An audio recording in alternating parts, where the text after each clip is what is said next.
responsabilità morale e giuridica che assumo con la mia deposizione, mi impegno a dire tutta la verità e non nascondere nulla di quanto è a mia conoscenza. Sì, le sue generalità, quindi dove è nato e quando è nato.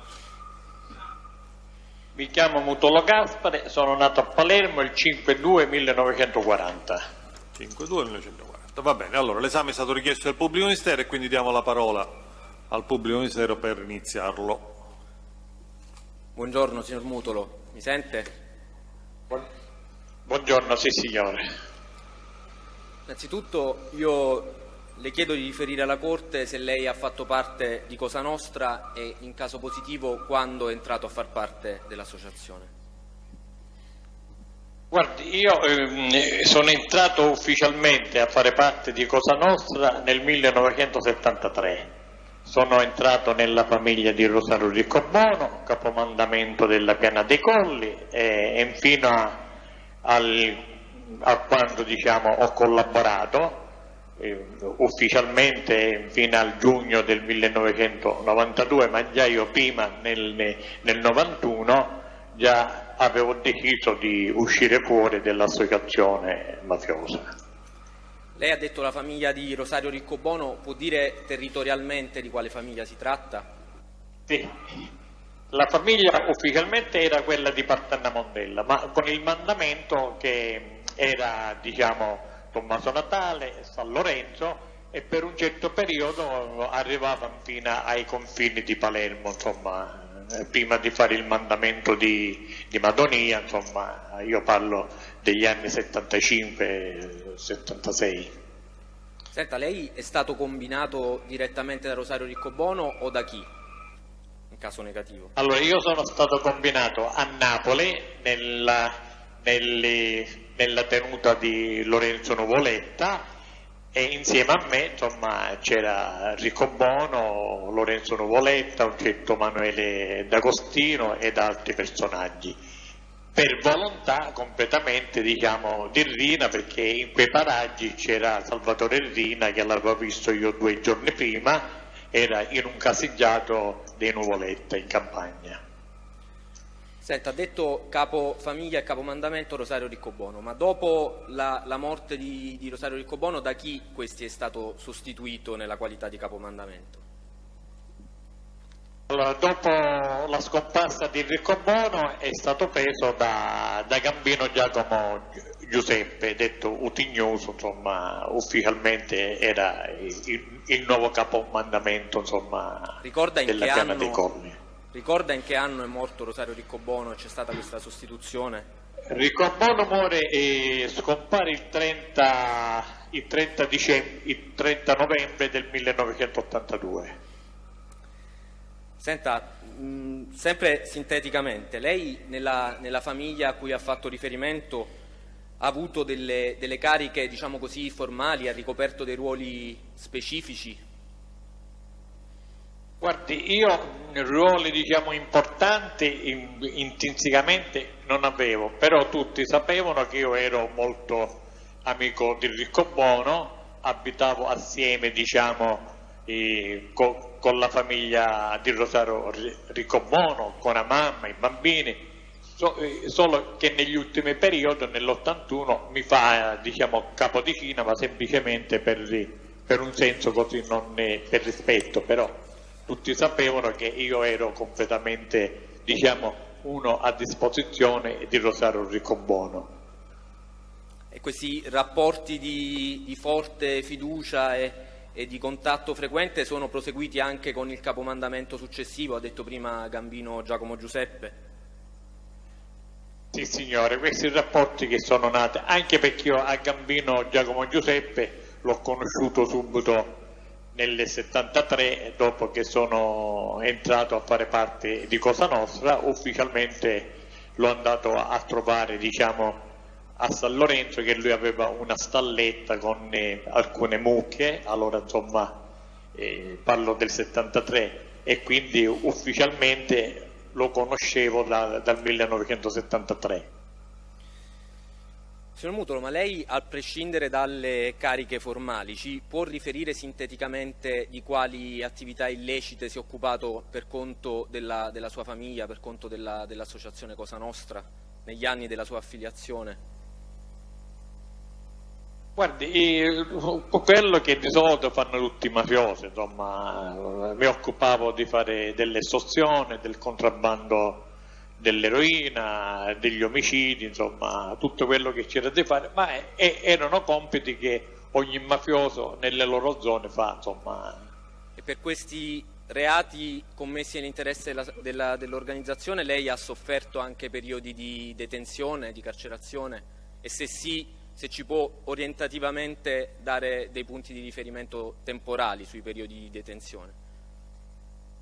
Guardi, io ero stato, diciamo, imprigionato nel 73, anzi prima ancora negli anni 65-66, perché insomma io sono entrato nel 66 per esempio con Riccobono per un'associazione che avevano fatto a Partanna Mondello di 40 persone, ancora io non ero combinato. Ho fatto 18 mesi di detenzione, dopo verso il 73, 75 fino all'82, dopo quando ci furono i processi che Falcone incominciò a fare i mandati di cattura, io ho subito tutti quei mandati di cattura, cioè dall'82 fino a sono stato in galera fino all'87, che dopo che sono uscito con le scadenze termine. Dopo ho avuto sempre qualche piccola questione con la giustizia, anche in Toscana. Dopo mi hanno arrestato ultimamente nell'81, agosto dell'81. Ha detto 81, no, del 91. Prima... Può ripetere quindi la data e l'anno soprattutto dell'ultima volta in cui lei è stato arrestato? Allora, l'ultima volta che sono stato arrestato è stato il 15 agosto del 1991 e dopo io a dicembre ho chiamato a Falcone, al giudice sì, Falcone. E ci arriviamo, signor Mutolo. Prima... Chiedo scusa, pubblico ministero, Presidente. Da Parma danno atto che dalle 10:32 è sopraggiunto l'imputato Cina Antonino. Benissimo.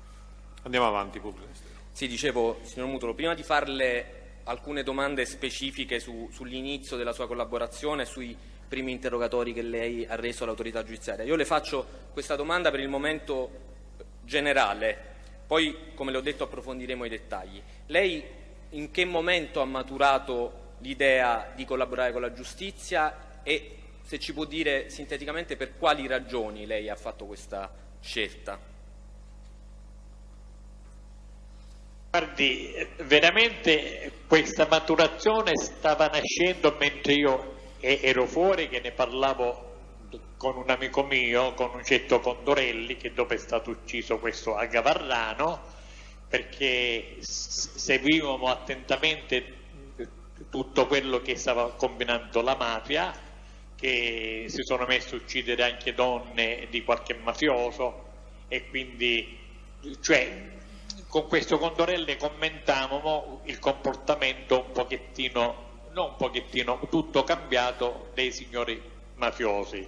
Però a Condorelli l'ammazzano, lo uccidono perché non mi volle tradire, non ha voluto fare un trainello che le avevo ordinato il Santa Paola, quindi a me mi arrestano il 15 agosto del 91 e quindi io già questa maturazione, diciamo, questo pensiero così mi balenava probabilmente dopo la morte dei familiari di Mannoia e la moglie di Bontade. Insomma, questo era stato lo scatto che mi era nato a me, questa voglia che non mi riconoscevo più, diciamo, in questi personaggi che bilateralmente uccidevano alle donne.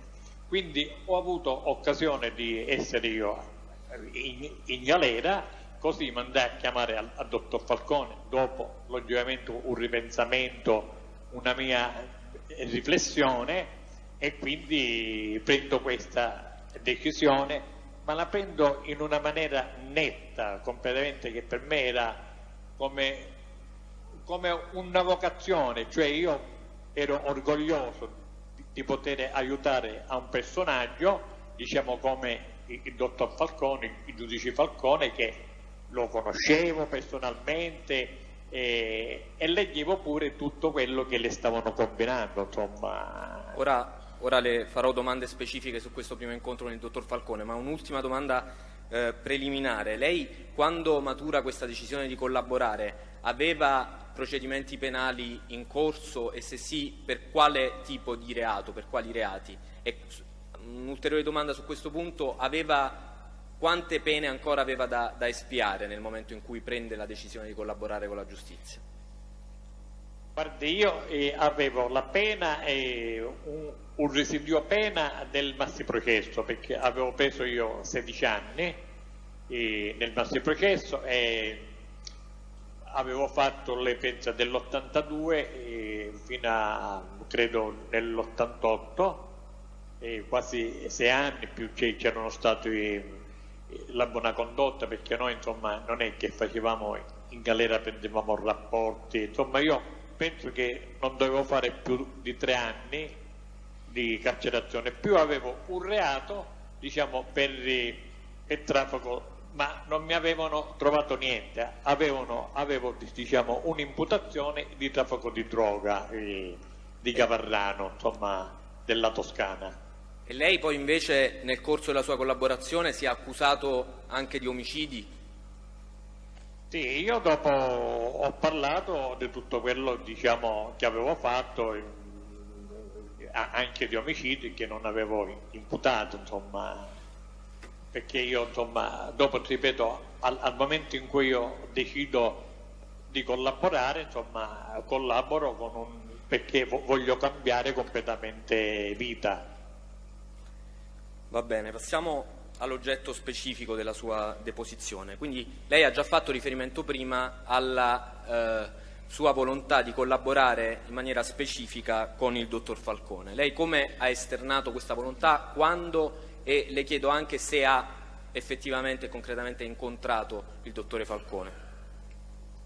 Guardi, io, siccome ero io conosciuto in tutti gli ambienti, sia negli avvocati sia, diciamo, nel mondo dei mafiosi e della malavita, come un personaggio importante, quindi anche l'avvocato, che era un avvocato calabrese, non mi ricordo in questo momento come si chiama, lo pregai se mi poteva fare la cortesia, se poteva andare a parlare col dottor Falcone e dirci che c'era Mutolo Gaspare che ci voleva parlare. Però io non è che mi rendevo conto quello che il compito specifico del dottor Falcone, cioè io pensavo che il dottor Falcone era un giudice per come era, insomma, negli anni che io ero in contatto, anche se io da mafioso e lui da giudice. Quindi questo avvocato, ma tutto pensa e non che io posso collaborare, perché io ci ho detto che ci doveva chiedere un favore, insomma, ci va. Quando lei cerca questo contatto? In che mese? Il dottor Falcone, quando riceve a questo avvocato in via Giulia, perché dopo questo avvocato me lo racconta, l'avvocato, il dottor Falcone ci dice: ma è Gaspare? E questo ci dice: sì, Mutolo Gaspare. Dice: va bene, insomma, questo quando è ritornato l'avvocato mi ha detto, dice che gliel'ho detto, dice è sembrato contento, dice che io, però non so se viene, se non viene non lo so. Quindi io a un certo punto, il 15 dicembre, mi ricordo perfettamente il giorno perché stavo partendo per andare a Pisa, al centro clinico, mi viene a trovare a Spoleto, al carcere di Spoleto, il dottor Falcone con il dottor Sinisi. Ma io ero, cioè, in mezzo agli altri detenuti, io insomma non è che ero uno che mi isolavo oppure che avevo paura, però stavo facendo tutta una pratica di andare al centro clinico, infatti avevo il piantone, finto che ero quasi paralitico, avevo le stampelle, insomma. Quindi al momento in cui io mi venne a trovare il dottore Falcone, che dovevo partire per Pisa, ci vado con queste stampelle, tutto, e il dottor Falcone la prima cosa che mi dice se erano necessarie ancora portare quelle stampelle. Io subito me li ho tolti, e quel signore che era accanto al dottor Falcone si è messo a ridere, così un pochettino incredulo, insomma, che ero tutto storto, che subito ero quasi ringiovanito, e mi ha detto: che vuoi, Gaspare? E io ci ho detto: guardi, dottor Falcone, io intendo collaborare, ho preso questa decisione dopo una riflessione, però voglio collaborare diverso di come hanno collaborato tutti gli altri. Io non voglio espatriare, io non voglio andare all'estero, io voglio rimanere qua in Italia, però voglio collaborare in una maniera diversa, cioè io voglio collaborare completamente per rompere questi legami che c'è tra la mafia e Cosa Nostra. Fammi capire che cosa. Ha detto i legami tra la mafia e Cosa Nostra. Può specificare meglio, eventualmente correggere? No, ha detto rompere i legami tra mafia e Cosa Nostra.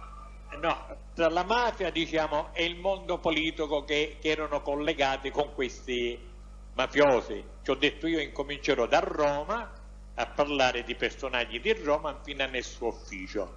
Quindi mi guarda un pochettino incredulo, insomma, nel dire: ma fammi capire. Allora io ci ho detto: io parlerò dal suo ufficio, perché ci sono persone che sono in contatto con i mafiosi, e le faccio il nome del dottor Contrada e del dottor Signorino. Ci ho detto: da Roma ci sono personaggi come il giudice Carnevale, insomma, e qualche altro personaggi, insomma, ci nomano diversi personaggi, quindi io voglio collaborare completamente diversamente, non mi interessa niente, e io voglio distruggere completamente questo rapporto che ci sono tra politica con questa convivenza.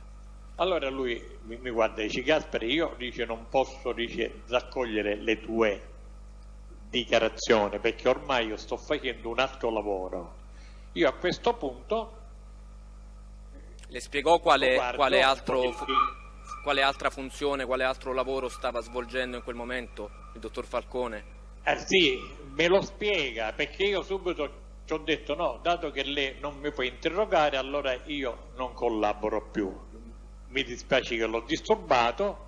E lui mi dice: no, aspetta che ti faccio capire quello che io sto facendo. Io non è che non faccio più il giudice, oppure dice non mi interesso più della mafia, anzi faccio un lavoro molto più importante, perché sto aggiustando i tribunali, insomma mi ha spiegato un pochettino il ruolo che lui faceva a Roma, e sta un'ora e mezza per convincermi, appunto, perché ha visto che io, appena lui ha detto che non faceva più il giudice e non poteva raccogliere le mie dichiarazioni, cioè mi volle per forza convincere a dire: no, un minuto, che la tua collaborazione è utile, io non posso prendere, però c'è il giudice Borsellino che...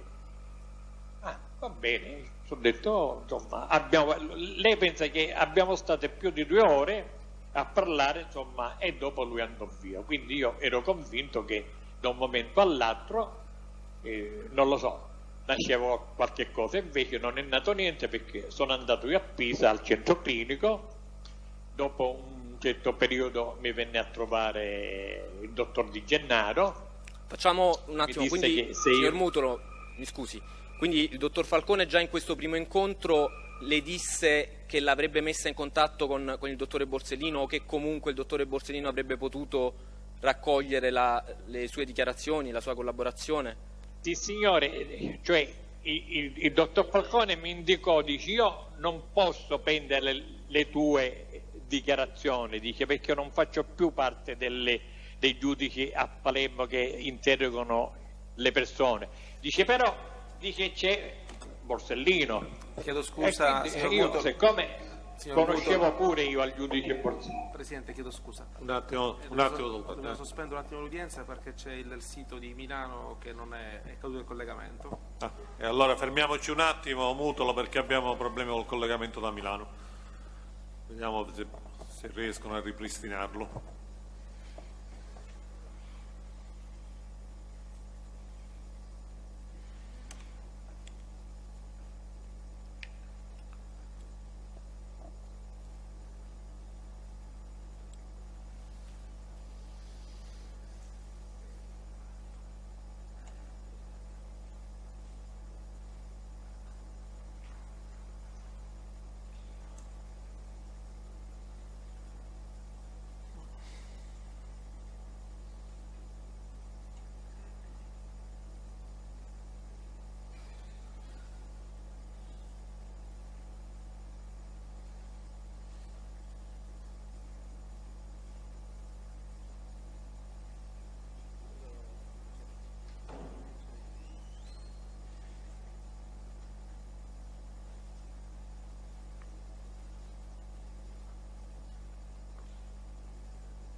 Milano da Palermo, ci sentite? Date assicurazione sulla riattivazione del collegamento?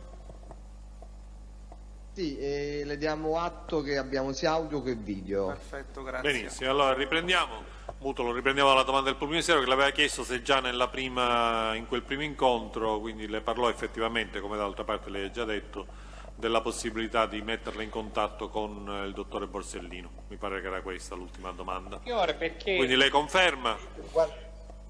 Sì, perché abbiamo parlato noi più di 2 ore. Io parlai che ci ho raccontato che avevo visto il mio capomandamento, già si sapeva, cioè che l'orientamento dei mafiosi erano molto preoccupati perché avevano fatto l'ultimo tentativo in cui era stato ucciso il dottor Scopelliti, però l'unica cosa che la mafia era preoccupata perché avevano riuscito il dottor Falcone, anche se non appariva ufficialmente, ma sapevano tutti che c'erano il dottor Falcone con i figli di Della Chiesa ed altri, erano riusciti a togliere questo, diciamo, il processo delle grinfie del giudice Carnevale, perché insomma l'assicurazione era questo, già i mafiosi sapevano da molto tempo che appena questo processo arrivava da Carnevale, va bene, il dottor Carnevale lo doveva buttare a terra, ma addirittura che noi a volte quando lo sentivamo si rideva, che il dottor Falcone che doveva andare a fare non più il giudice ma l'ambasciatore in qualche stato americano. Quindi io ci raccontai tutto quello che sapevo, che il mio capomandamento, che eravamo assieme, mi aveva detto che le cose erano preoccupate, c'era questa preoccupazione. L'ultimo tentativo, signor Mutolo, dopo torneremo su questo argomento dei commenti sul maxi processo nella parte conclusiva della sua deposizione. Per ora seguiamo più che altro l'ordine cronologico degli eventi dopo questo primo incontro, che se ho capito bene del 15 dicembre con il dottor Falcone. Io la domanda che le faccio ora è questa: dopo questo primo incontro, quello successivo con persone delle istituzioni o dell'autorità giudiziaria sui temi della sua collaborazione, quando ci fu? Guardi, ci fu, se non ricordo male, subito dopo la morte del dottor Falcone, perché non mi ricordo se ci fu anche qualche altro primo incontro col dottor Di Gennaro dopo la morte di Lima, del giudice Lima, perché insomma dovevano trovare le condizioni come io parlare, perché io volevo parlare con le mie condizioni, perché io dovevo toccare personaggi importanti, quindi c'era una certa pericolosità. Dopo, e chi venne da lei? Ha detto il dottor De Gennaro. Il dottor De Gennaro, sì. Venne da solo il dottor De Gennaro o eventualmente accompagnato, se lo ricorda? No, la prima volta è venuto solo a Pisa e mi ha detto se io ero sempre intenzionato a collaborare. Io ho detto logico, se io parlo con il giudice Borsellino, per carità, non ci sono problemi. La seconda volta hanno scogitato che mi mandarono a Livorno per un interrogatorio e vide che c'era il dottor Gratteri, il colonnello di Petrillo e Di Gennaro. Riusciamo a datare un po' meglio questi due incontri con De Gennaro? Lei ha parlato di due incontri. Il primo quanto tempo dopo rispetto a quello con Giovanni Falcone? Orientativamente, nei limiti del possibile. Io credo dopo 4 mesi, così, perché dopo io l'ho saputo il perché, insomma, si è perso tempo, perché diciamo, siccome c'era il dottor Borsellino che era a Marsala e quindi non so quali erano le motivazioni oppure le cose che doveva tornare a Palermo per interrogarmi a me, forse c'era qualche resistenza, non lo so, da qualche procuratore, da qualche personaggio importante che non voleva che io diciamo parlassi con queste persone, perché sapevano che dovevo toccare personaggi importanti. Signor Mutolo, l'impressione mia è stata questa, cioè il ritardo. Signor Mutolo, mi scusi, solo per eventuale sua integrazione o correzione o comunque per ausilio alla sua memoria. Lei prima ha detto che lo stesso giorno in cui, ricorda bene il giorno dell'incontro con Falcone perché quel giorno andò al centro clinico di Pisa. Ora, nel verbale dell'1 giugno 2012 del procedimento 1760 a carico di Mori Mario più Obinu, lei nel rispondere alla domanda del pubblico ministero sul primo incontro con Gianni De Gennaro ha risposto in questo modo, pagina 6 del verbale per i difensori.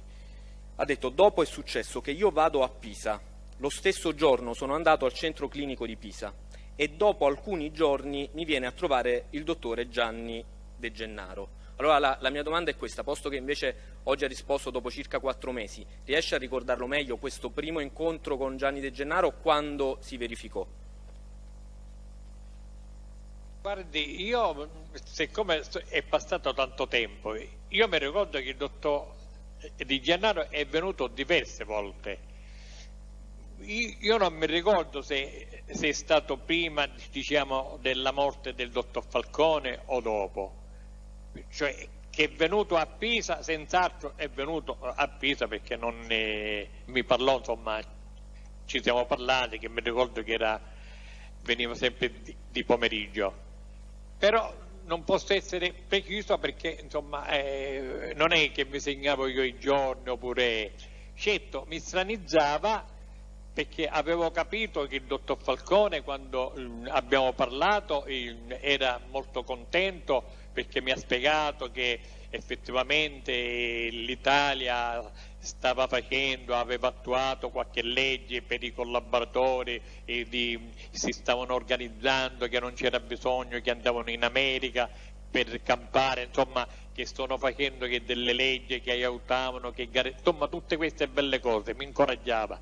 Dopo è passato del tempo, io non è che potevo giustificare il perché, dopo io ho saputo, che tutto il discorso era perché, diciamo, non volevano alcune persone che io parlassi, diciamo, col dottor Borsellino, perché io al dottor Borsellino ho detto subito sì, perché lo conoscevo fin dal 1975 io al dottore Borsellino, quindi sapevo che erano persone corrette, ma come tutta la magistratura, ma io a queste persone avevo una stima, una fiducia diversa degli atti in quel periodo, non per cosa, ma per l'ambiente in cui eravamo abituati i siciliani, ecco.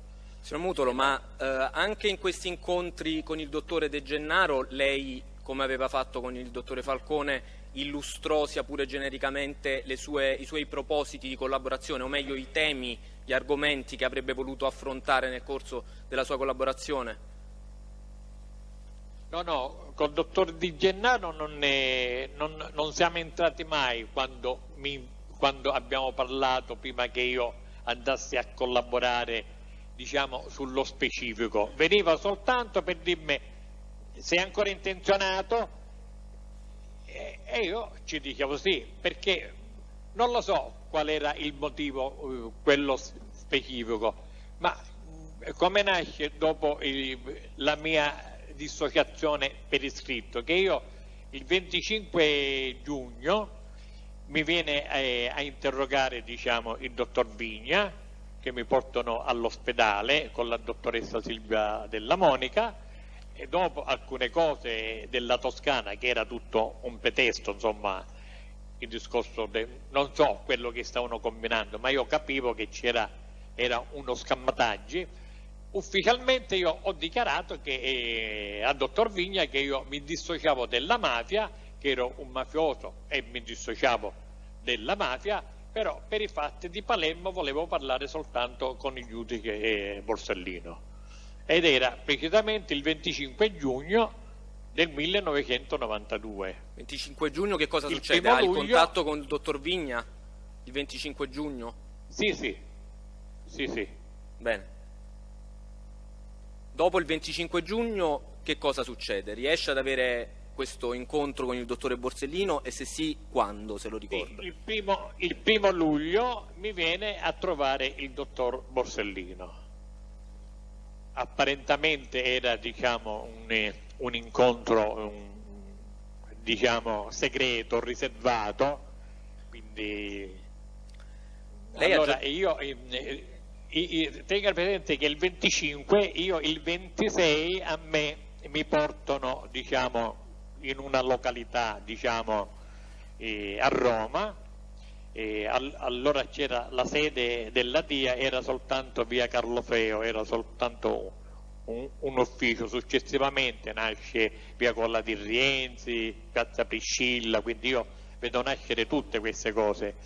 A me mi portano a Roma il 26, quindi ho contatti diretti io tutti i giorni con il dottor Di Gennaro, e il dottor Di Gennaro mi affida principalmente a una persona, ma erano 3 persone che io li avevo sempre vicino, ma a una persona sono andato anche in America, era un certo Giordano Giuseppe, un palermitano, che era un ispettore della DIA, o comunque diciamo, un operatore della DIA, questo Giordano? Sì, era un operatore che sia il giudice, il dottor Borsellino, che dopo io ho visto che si conoscevano, che avevano una confidenza, sia con Di Gennaro, che aveva una stima grandissima. E mi ricordo che io quando andai in America, cioè mi accompagnò questo Pippo Giordano, che già io lo conoscevo perché era questo uno incorruttibile, e una volta un mafioso, un certo Di Giacomo, mi raccontò che non ha voluto 150 milioni per lasciarli andare a lui e a un altro, e quindi che si sapeva che questo era uno di quello destinati a essere uccisi. Va bene. Comunque io il 1° luglio mi vedo col dottor Borsellino.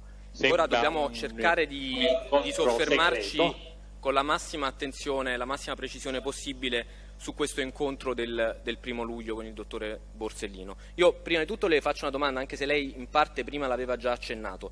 Quando lei il 1° luglio incontra il dottore Borsellino, avevate avuto già in passato, in che occasioni e quante volte, la possibilità di conoscervi e di incontrarvi? C'era stata già la possibilità di incontrare il dottore Borsellino? Sì, io nell'intorno al 75 ho avuto completamente rapporti provenienti così processuali, e ho avuto una grande ammirazione, diciamo, verso, diciamo, sia per un discorso verso il dottor Borsellino e anche per il dottor Falcone, che erano giudici, non erano vendicatori. Il dottor Borsellino io l'ammirai tanto perché un giorno le fece notare che la polizia, per un motivo di asto che aveva, perché mi imputavano dei reati importanti, avevano, diciamo, tolto un nome della mia patenta e avevano messo il nome di un mio parente. Allora io le faccio notare al giudice Borsellino che anche un ragazzino a 5 anni avrebbe visto che quella patenta era combinata male, però io non è che capivo che poteva essere una parola, diciamo, offensiva nel senso dialettico, e ho visto che il giudice si arrabbiò e ci fu il mio avvocato, un certo Francesco Inzidillo, che ci spiegò, dice no, dice, il Mutolo c'ha 5 a quinte elementari, dice, non è che sta dicendo questo offensivo. E ho visto che il giudice Borsellino si è reso conto che avevano messo quel nome per un motivo vendicativo, e il giudice Borsellino dopo, in tutti i processi che io avevo in quel periodo, capì che la polizia mi inseriva in tutte le associazioni, in tutte le cose, e mi depennava. Questo avvocato veniva e mi diceva Mutolo, il giudice ti ha depennato, che io nemmeno sapevo cos'era questo depennare. Quindi io avevo un'ammirazione, diciamo, che almeno era un giudice e non si faceva coinvolgere sia dai mafiosi e anche della polizia. Per come era il dottor Falcone. Io perché ho scelto il dottor Falcone? Perché nei vari processi che io ho avuto che avevo con il dottor Falcone era diverso degli altri, perché se la prendeva soltanto con me, anche se, diciamo, a casa mia arrivava qualche telefonata di qualche straniero, però non è per ripicca o per farmi intimorire aveva arrestato mia moglie o qualcuno dei miei parenti, perché capiva che a casa mia comandavo io, quindi io capivo che questi giudici erano intelligenti, però non erano vendicativi come per esempio io che racconto un episodio che quando... Sì, solo signor Mutolo, se è in risposta alla mia domanda di partenza. Non è necessario, perché capisco che riguarda anche altre persone, quindi non il dottore Dobbiamo Falcone. ritornare all'oggetto specifico della deposizione, che è, ripeto, l'incontro che lei ha avuto con il dottore Borsellino il 1° luglio. A questo proposito le volevo chiedere, se ho capito bene, un incontro presso gli uffici della DIA a Roma. In questo incontro il dottore Borsellino era da solo o era accompagnato? O comunque nel corso di questo interrogatorio hanno partecipato anche altre persone oltre a lei e al dottore Borsellino? Allora, per un certo periodo, cioè il nostro primo incontro è venuto accanto alla prefettura a Roma, c'è un ufficio, insomma, non so se è qualche ufficio della prefettura, e c'era anche un altro, non mi ricordo, era un altro giudice che conoscevo io, insomma, da molto tempo, insomma, sempre per i vari processi che io avevo. Possibile che quest'altro sì, giudice fosse il dottore Aliquò? Sì, signore, sì, Aliquò, insomma, era con Aliquò. Io, diciamo, con me c'erano sempre, diciamo, questo Giordano, con un certo Fiumare, un certo Barone, più, diciamo, camminavo sempre con i Paperoni allora, con Di Gennaro, con Gratteri, con Di Petillo, non è che mandavano, insomma, ad altre persone, io uscivo solo con queste persone. E mi ricordo che a un certo punto noi incominciammo a parlare, però, cioè, attraverso lo sguardo che io le facevo al dottor Borsellino, le facevo capire che io, cioè, sì, facevo dell'interrogazione, ma io volevo parlare da solo, insomma, non avevo cose da... Non lo so, io non è che pensavo o sospettavo che il dottor Falcone ci avesse detto qualche cosa, però io avevo un piano che logicamente a me mi preoccupava principalmente mente di insicurezza, diciamo, cioè la forza armata che aveva la mafia, però nel contempo io volevo parlare di questi personaggi che erano collegati, diciamo, con i mafiosi, parlando sempre del Conte Cassina che era siciliano, del dottor Contrada e di altri. E questo suo piano, il 1° luglio, questo suo piano di collaborazione, il 1° luglio, ebbe modo di illustrarlo al dottore Borsellino? Guardi, il nostro primo interrogatore fu interrotto perché mentre diciamo verbalizziamo, non lo so, dopo qualche ora e mezza, riceve una telefonata dal Ministero, quindi viene sospeso questo interrogatorio e mi dice: Gaspare, io vado al Ministero e torno. Signor Mutolo, mi scusi Dice, se la interrompo, ma via, solo insomma, per una questione di precisione e di chiarezza. Prima di arrivare a questa interruzione che ha detto dopo un'ora circa, la mia domanda è questa: nella prima fase dell'interrogatorio con il dottore Borsellino, lei, visto che era la prima volta che lo incontrava in questa nuova veste di collaboratore, ha avuto modo di illustrare al dottore Borsellino i temi, gli argomenti che poi nel corso della collaborazione avrebbe voluto illustrare più analiticamente? C'è stata una conversazione preliminare di questo tipo con il dottor Borsellino nella prima fase dell'interrogatorio? Guardi, in questa prima parte io ho avuto qualche abboccamento che volevo parlare un po' solo con lui, però lui per modestia ha detto vabbè, non ti preoccupare, ora vediamo. Quindi incomincia a fare questo interrogatorio come se nulla fosse stato, dopo però viene interrotto di questa telefonata e quando ritorna, esatto, noi... Però forse prima di arrivare al momento in cui ritorna, per chiarire esatto un po' meglio quello, perché il Pubblico Ministero le ha fatto una domanda sul contenuto precedente. In particolare lei aveva già avuto modo, per esempio in questa ora e mezza di cui ha parlato, di parlare di riferire di quei soggetti di cui lei prima ha fatto il nome, che riteneva collusi in qualche modo con la mafia? Guardi, sì, sono presente. C'è stato, ma un 5 minuti prima che iniziassimo a collaborare, ma 3 minuti proprio, perché io ci ho detto: dottor Borsellino, io devo parlare con lei, però non per verbalizzare, senza verbalizzare niente, perché logicamente io ho sempre questo aspetto che purtroppo c'erano delle persone che avvisavano i mafiosi di tutti gli interrogatori che si facevano e le accennai: io devo parlare di personaggi importanti come insomma il dottor Carnevale, Andreotti, insomma personaggi politici importanti. Questi nomi, Mutolo, per ritornare, per essere precisi, questi nomi lei li ha fatti prima che il dottore Borsellino fosse chiamato?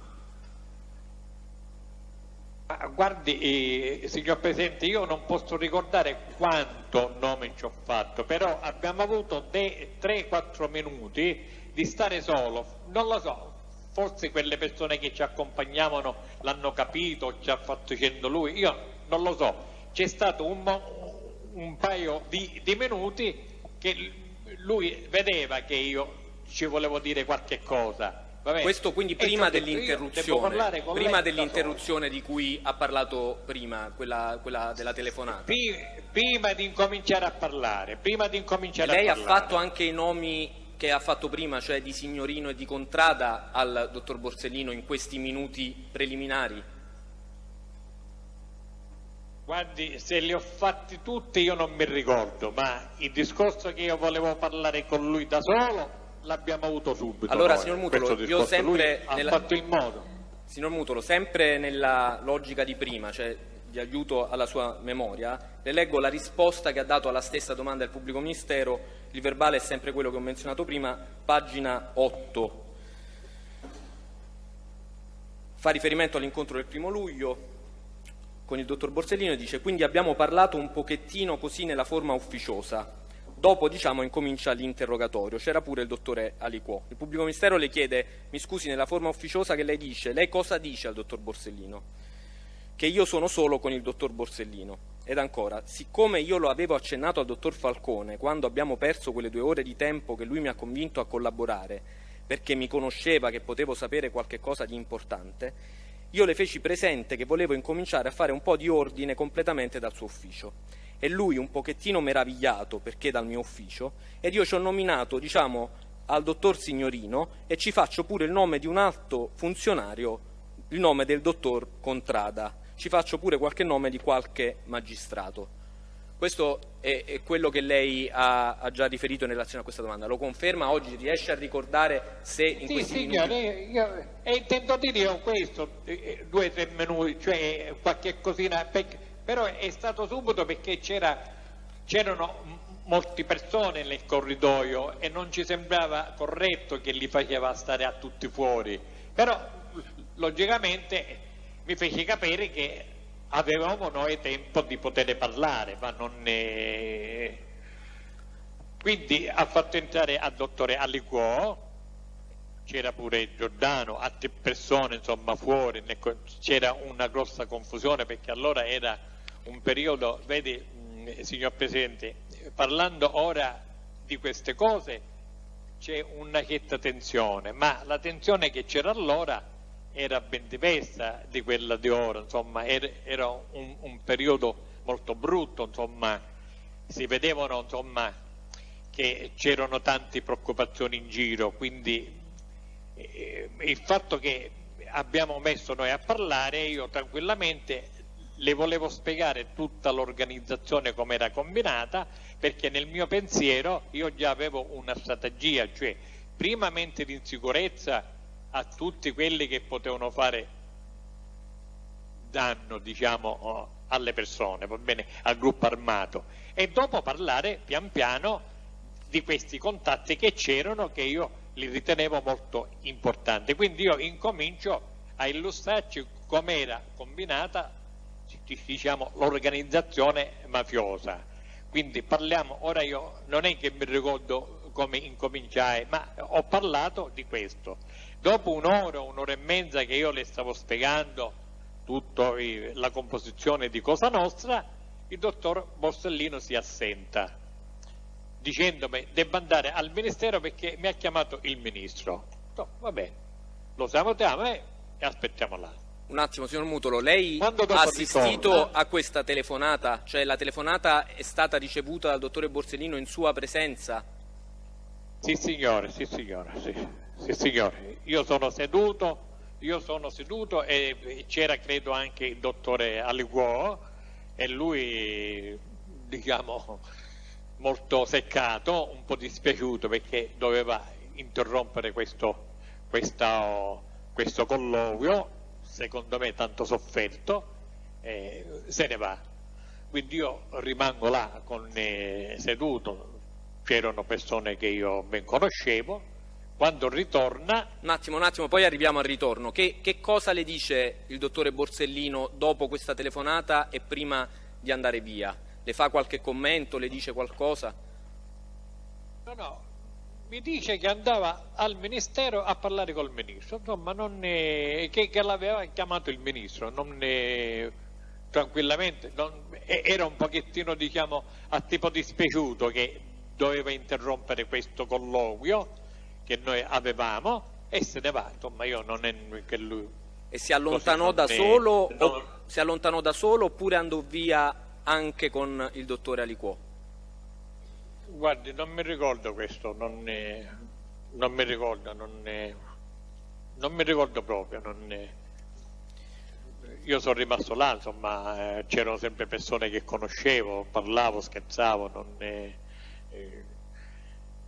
Comunque il dottore Borsellino quel giorno non le aveva anticipato che si sarebbe dovuto allontanare per andare al Ministero? Cioè questa telefonata... No, ma guardi, se io posso esprimere un mio pensiero, già lui con questa telefonata che riceve si vede a tipo disturbato, perché cioè, non lo so, io credo che lui pensava che questo incontro nostro era un incontro segretissimo, era una cosa segreta, va bene? Quindi già lo stesso fatto che lui viene intercettato, viene chiamato mentre è a Roma con me, non lo so, ho visto che è rimasto un pochettino a tipo maravigliato, però io non è che posso capire cosa una persona, non lo so, no. Ma le però disse... io se devo fare un mio pensiero era seccato che veniva interrogato, io non so quello che ci hanno detto dell'altro filo, va bene.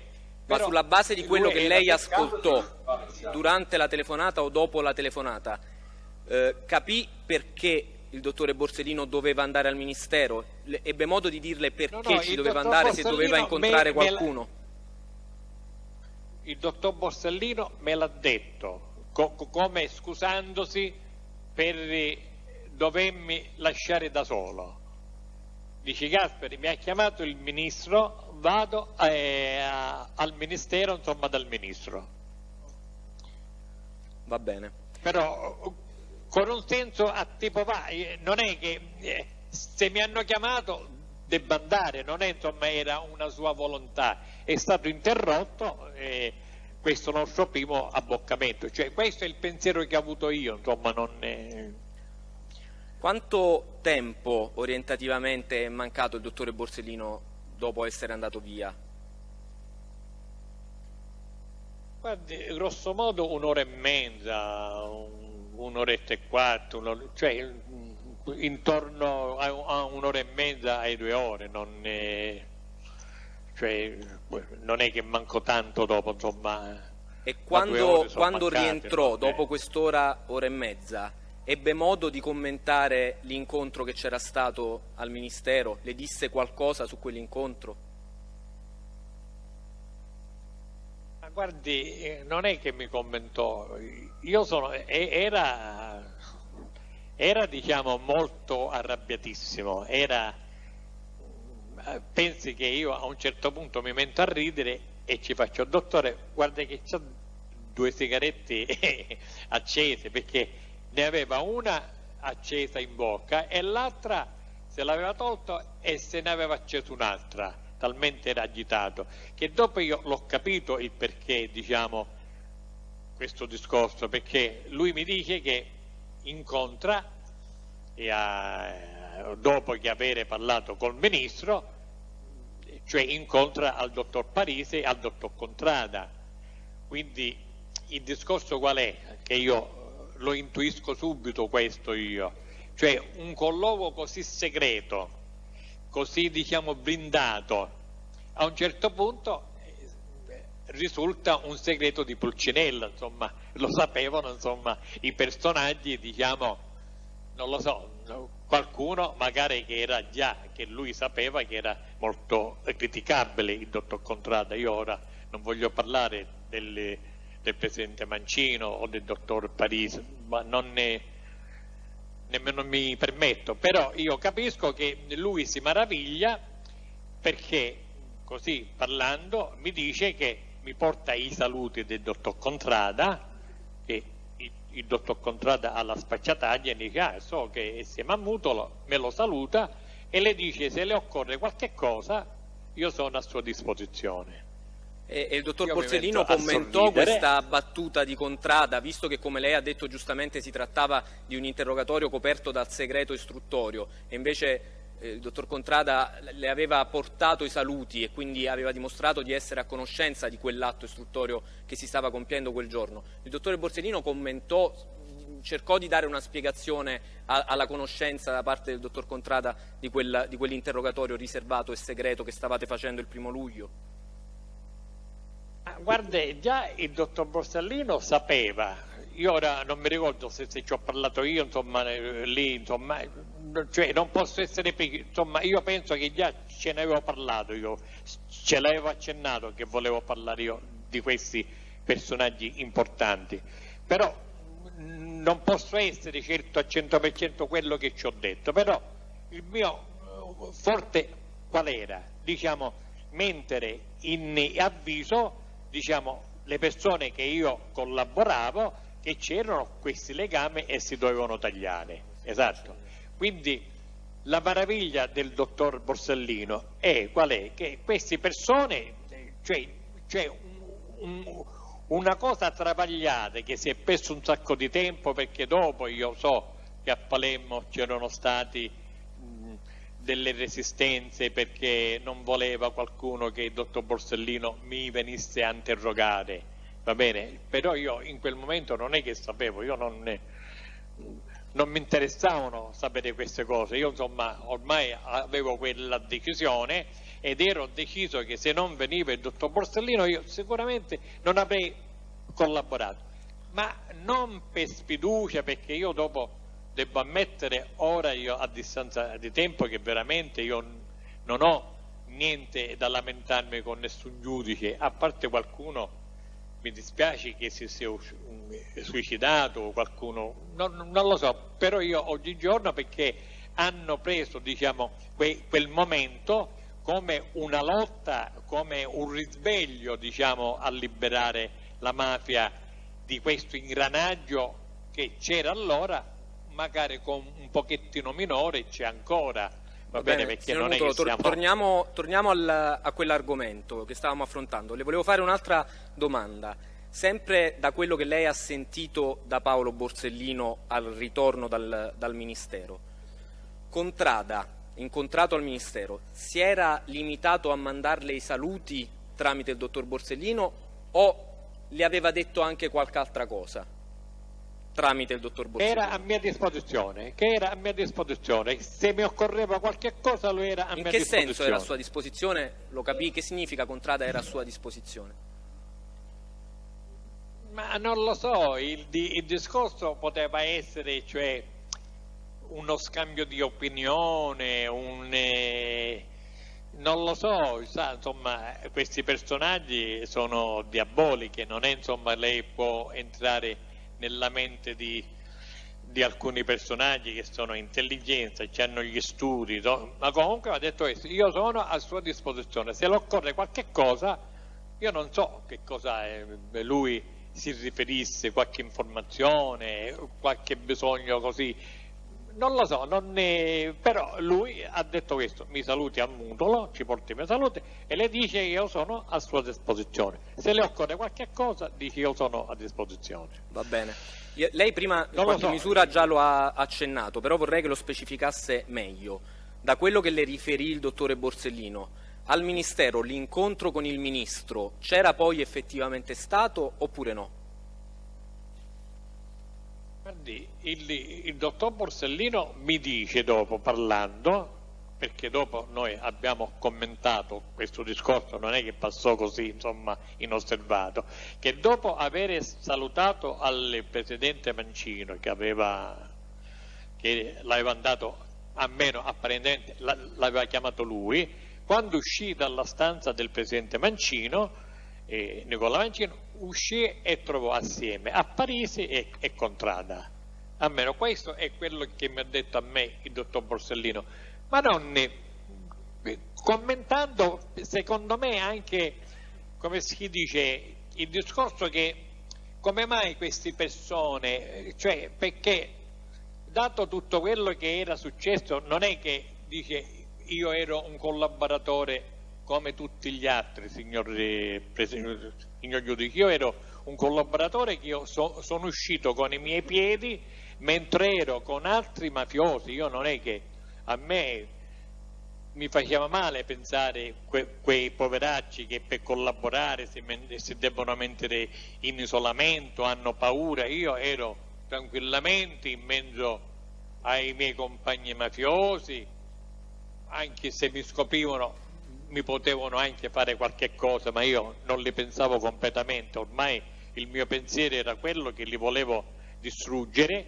e quindi non è che avevo paura di niente, anzi più stavo con loro, più ci parlavo e più mi convincevo che era giusto la decisione che avevo preso io, sia per me ma principalmente per la mia famiglia. Signor Mutolo, ma questo scambio con il dottore Borsellino che le commenta l'incontro al Ministero, mi rendo conto che è passato tempo, ma cerchi di fare mente locale il più possibile, è avvenuto anche alla presenza del dottore Aliquò o lei era solo con il dottor Borsellino? Quando il dottor Borsellino c'era il dottore Aliquò.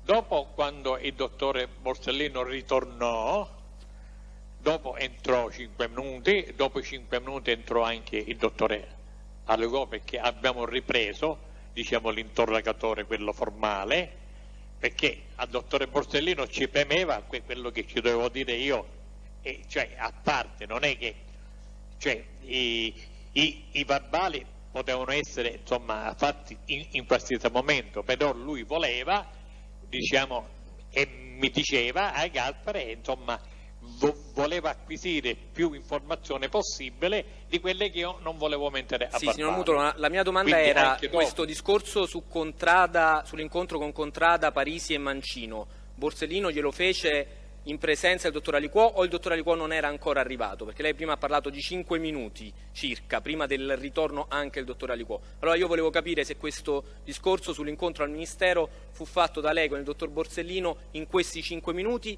oppure dopo, cioè quando c'era già il dottor Aliquò.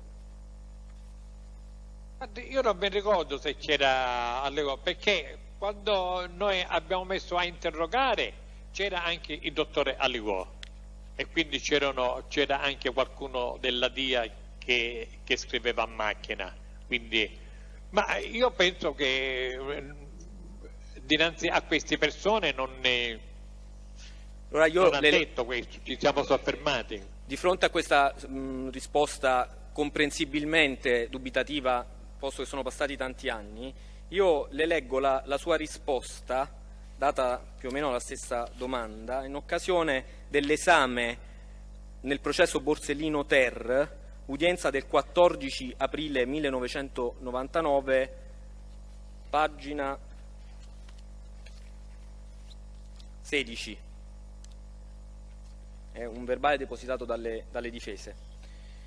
Lei risponde: io ora sto facendo mente locale, perché anche in quel momento aveva avuto qualche oscillazione iniziale, ed effettivamente io, quando lui arrivò, io ero ancora nel corridoio là vicino, però mi hanno fatto entrare, come se io ero seduto, e il giudice arrivò, diciamo, primo. Dopo alcuni minuti entrò, diciamo, il dottore Aliquò. In questo intervallo il dottore si era già fumato una sigaretta e dopo se ne accende un'altra, però ne aveva 2 nelle mani. E io insomma ci faccio, diciamo, questa espressione, lui molto seccato, e poi racconta il medesimo episodio che ha riferito fino a questo momento del nervosismo dopo l'incontro. Quindi lo colloca in questo verbale del 99 più vicino ai fatti, nell'intervallo precedente all'arrivo del dottor Aliquò. Conferma oggi questo ricordo? Sì, signore, confermo questo. Va bene. Quindi dopo questa interruzione e questi commenti, come è proseguita quella giornata? Avete ripreso la verbalizzazione e se sì, per quanto tempo? Per quanto tempo non mi ricordo, ma un po' di ore sicuramente sono passati. Insomma, dopo, ripeto, c'era il corridoio pieno di persone, sia persone della sua scorta sia persone della mia scorta.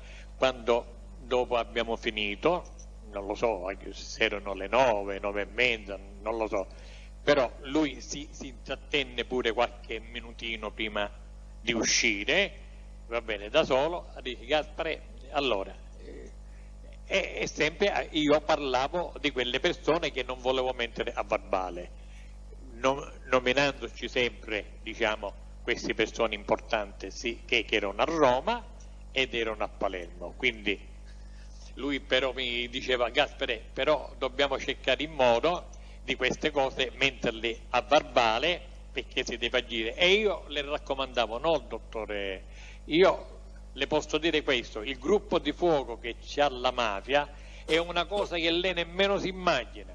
Noi intanto mettiamo in sicurezza questo gruppo di fuoco e dopo noi facciamo uscire allo scoperto questi nomi, perché se noi ora mettiamo questi nominativi importanti, quelli ci fanno saltare a tutti in aria. Insomma, era questo il discorso che io mi premevo fargli capire al dottore Borsellino, perché il dottore Borsellino voleva scrivere subito, diciamo, a verbale per metterle subito, però ero io che frenavo e che dicevo le cose piano piano.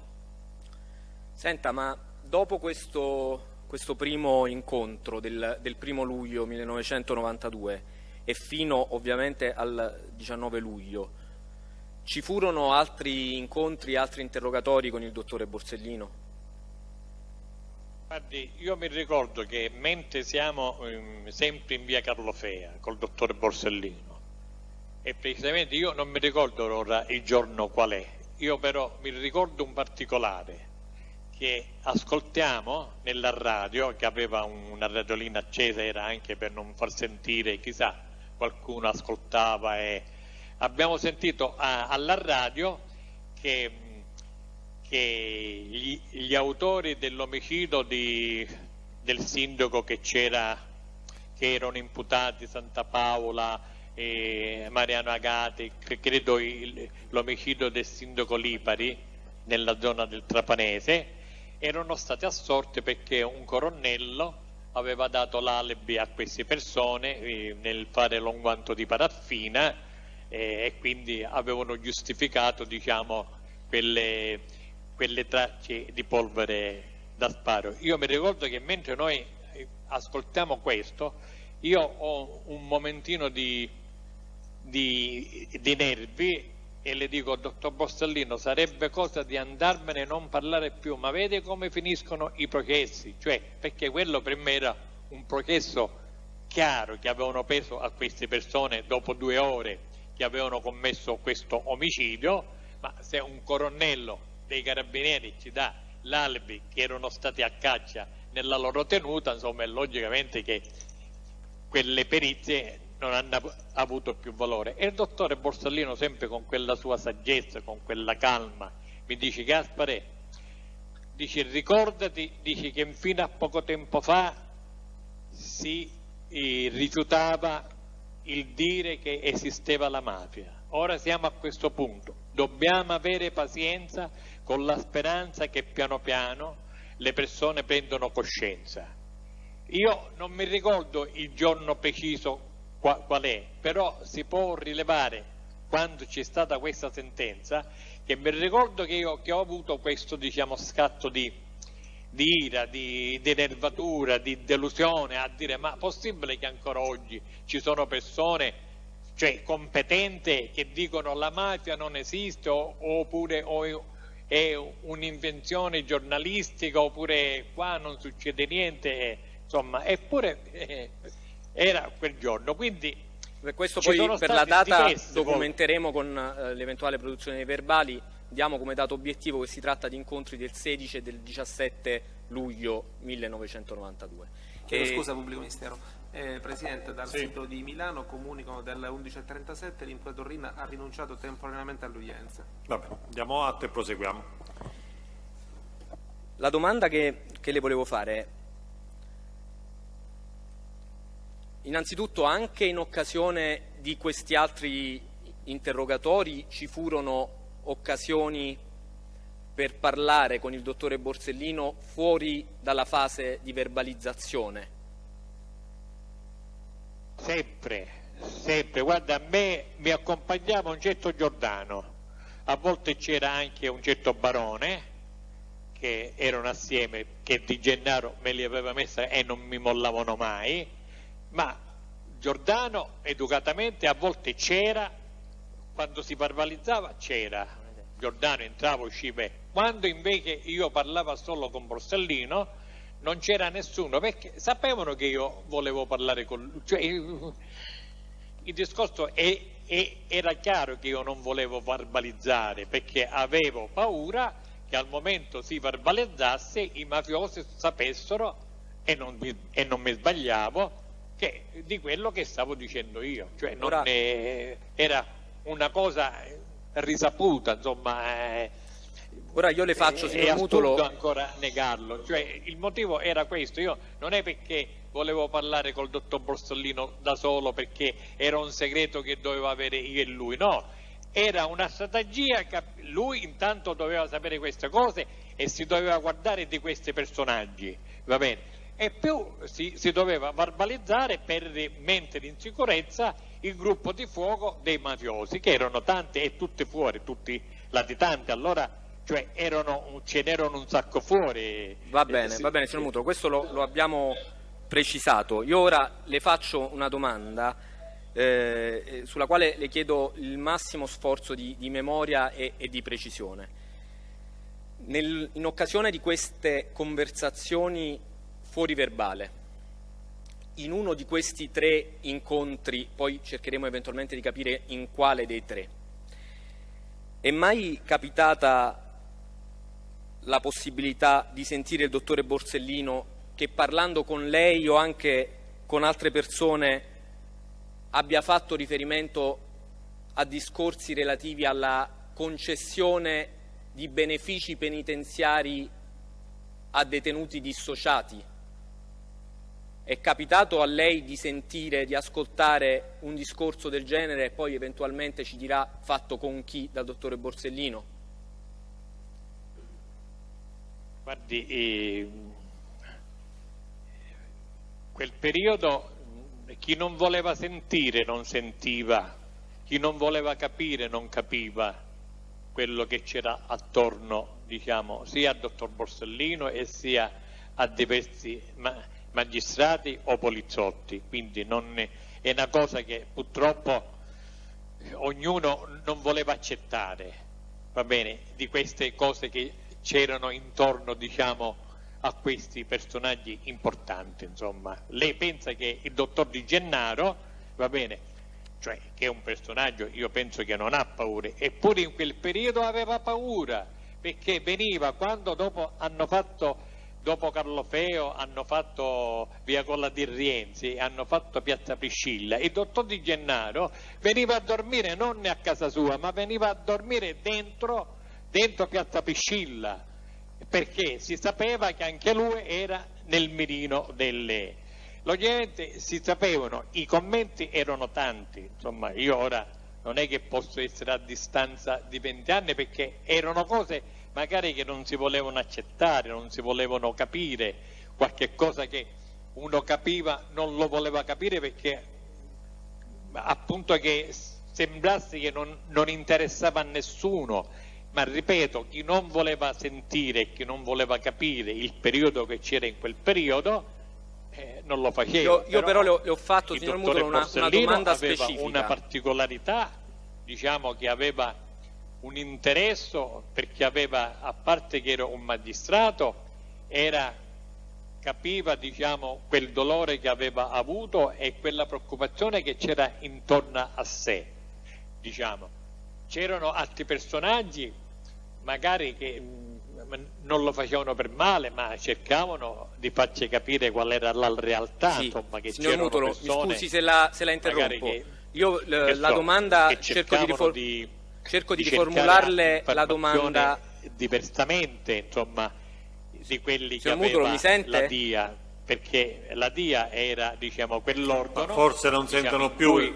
Mutolo, almeno io avevo un compito. Ci sente? Guardi, io quando dopo è nata la DIA e forse ho messo non a ci sentono più e sono successe quelle cose che sono successe, il mio compito era uno e l'ho portato io avanti tranquillamente, cercare collaboratori, mettermi in contatto con delle persone a Palermo, e io l'ho fatto. Cioè, ora, Mutolo, ci ascolti, riesci a Cose sentirci? oggi, nel 2014, sembrano scandalosi, cioè, ma io in quel periodo, vogliamo verificare dopo un certo periodo, ho avuto un attacco tremendo sito della stampa, degli uomini politici, semplicemente perché erano uscite fuori alcune cose, va bene, che io stavo toccando personaggi importanti. Sito riservato da Palermo, dove c'è il Mutolo, ci sentite? Avevo delle cose personali perché nemmeno li conoscevo, ma semplicemente perché sapevo da fonte sicuro, come il dottor Carnevali, che annullava processi di alcuni mafiosi, insomma, che era Mutolo, una vergogna di quello che ha fatto.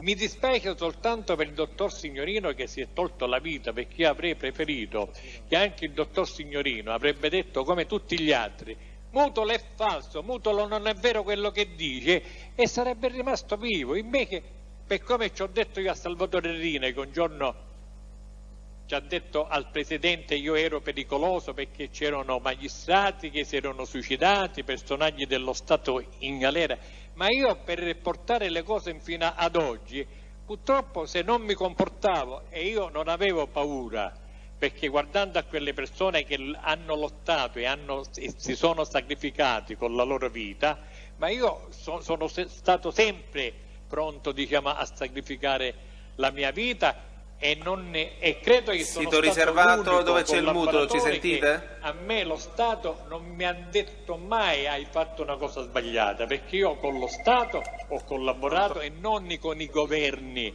a volte con gli uomini collusi che ci sono tra governi. Io con lo Stato, perché nello Stato io ho riconosciuto a dottor Falcone, a dottor Borsellino, a tutti i magistrati che mi hanno interrogato. Per me questo è lo Stato, non i governi, che oggi c'è il PD, domani c'è il PDL, domani c'è il MSI, quindi a me dei governi non mi è mai interessato. A me ci sono stati però, per questa mia collaborazione, signor Presidente, sì, ma ci sentite? tutto. Mutolo, riesce a sentire? Adesso forse ci Mi sei. hanno tolto tutto, cioè io ho avuto un attacco. Presidente, Mutolo, riesce a sentire? Presidente, ci sentite? Sì, adesso sì. Noi sentiamo, il problema è se ci sentite voi in modo che possiamo eventualmente interloquire, perché altrimenti diventa un monologo che non riusciamo più a gestire. Allora, Mutolo, sente quello che noi diciamo qui? Mi pare che ancora forse il collegamento in questa direzione non è stato ripristinato.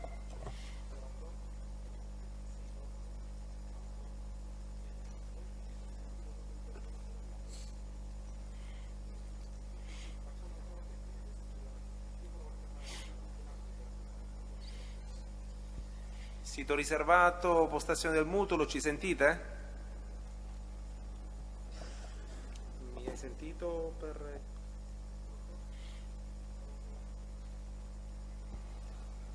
No, Presidente, a quanto pare c'è qualche problema tecnico, non ricevono l'audio dall'aula di udienza. E allora, vediamo se riusciamo a risolverlo, altrimenti... Il sito riservato, ci sentite? Noi vi sentiamo, voi ci sentite? Sito riservato da Palermo, ci sentite? No, Presidente, se è necessario qualche minuto di sospensione o... E allora, va bene, facciamo allora una breve sospensione, speriamo di ripristinare il collegamento anche nell'altro senso.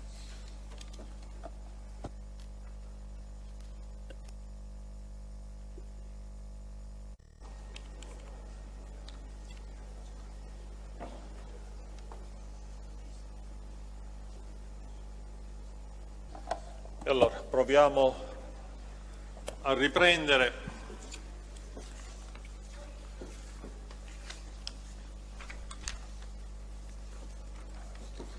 Quindi vediamo se, allora, sentiamo se dal sito riservato riescono adesso a sentirci. Mutolo, riesce a sentirci? Sì, signore, la sento bene. Benissimo, e allora riprendiamo quindi dall'ultima domanda che le aveva fatto il Ministero, dove lei ha dato una risposta molto ampia, generale, eccetera, non l'abbiamo ascoltato, ma non ha risposto al quesito specifico che le era stato fatto, e cioè se lei abbia sentito parlare allora il dottore Borsellino, in particolare di ipotesi di benefici per i dissociati dalla mafia, evidentemente, dall'organizzazione mafiosa. Il quesito era questo. Sì, io l'ho sentito parlare così, ma non che l'ho sentito parlare, l'ho sentito gridare. Ecco, e allora ci dica in quell'occasione. Tipo, guardi, io ero in via Carlofeo e, come ripeto, diverse volte, insomma, dopo che lui parlava con me, parlava con altre persone, insomma, perché c'erano diversi, diciamo, posti, diciamo, in via Carlofeo c'era, diciamo, un repartino che c'erano 4-5 stanze e più c'era, diciamo, un altro ufficio che c'erano diversi stanze con diversi piani. Io mi ricordo che ero a piano terra nell'ufficetto e sentivo gridare al dottor Borsellino: ma sono pazzi, ma che vogliono dire, ma che vogliono fare, qualche cosa del genere. Quindi però allora ci spiega un poco meglio. Lei si trovava nella parte, diciamo, in fondo, in questo ufficetto che le ha detto, mentre il dottore Borsellino si trovava nella parte antistante di questa stanza, ampia stanza, che c'è all'ingresso sulla sinistra, mi pare che sia. Sì. No? Sì, e allora... in fondo a sinistra. E chi era presente insieme al dottore Borsellino, chi guardi, c'era? Guardi, in quel periodo quelli che erano presenti c'era il dottor Di Gennaro, c'era il dottore Gratterri, però io non posso essere preciso con chi parlava lui, ma le persone che lui parlava erano questi, il dottor Di Petrillo, cioè personaggi importanti. E lei cosa ha sentito? Che io ero dentro. Cosa ha sentito in questa occasione? Mutolo, cosa ha sentito in particolare? In particolare ho sentito a tipo che queste persone che facevano questa richiesta, erano dei pazzi, insomma, era assurdo accettare queste cose. Certo, chi non voleva capire, perché dopo si vocificava che oltre ai siciliani ci potevano essere anche altri personaggi come calabresi o napoletani, cioè non lo so, c'erano personaggi che effettivamente volevano che questi discorsi si allargassero di più con i collaboratori, però... Ma questi discorsi quali, signor Mutolo, questi discorsi? Cioè di che cosa si stava parlando? Questa frase di Borsellino, sono pazzi, si riferiva a quali discorsi? Ma i discorsi che erano questi, che si era saputo e si vocificava così, insomma, un pochettino a dire a non dire, che c'erano personaggi delle istituzioni, di altre istituzioni, parlo dei carabinieri, dei servizi, insomma, ora non posso essere io preciso, non posso essere sicuro a fare dei nominativi, anche perché non sono sicuro, però c'erano personaggi che oltre alla DIA stavano cercando di intercedere e di cui portare avanti, diciamo, questo discorso di ampliare. C'era pure qualche prete, qualche personaggio politico che volevano portare avanti questo discorso, diciamo, della dissociazione, cioè di ampliare questo discorso dei collaboratori, perché avevano capito che in qualche modo questo discorso dei collaboratori era una piega che stava pendendo, una piega importante, e la volevano bloccare sull'inizio, diciamo, prima di incominciare. E lei ebbe modo di sentire in cosa consisteva questa dissociazione? Che cosa era questa dissociazione sulla base di quello che lei sentì quel giorno? Ma guardi, io di quello che ho capito, che c'erano personaggi, diciamo, sia mafiosi, camorristi o insomma personaggi della malavita importanti, che avevano fatto sapere che bastava, diciamo, non fare i collaboratori, basta dire io mi dissocio che sono un camorrista o io mi dissocio che sono un mafioso, e quindi potevano, diciamo, esuffrire a tipo un'amnistia, una cosa generale. Logicamente c'era già il periodo che si parlava che i carceri duri, il 41 bis, era, diciamo, una condizione in cui loro mal sopportavano questi personaggi. E in relazione a questo discorso, il commento del dottor Borsellino che lei sentì, quale fu, con la maggiore precisione possibile?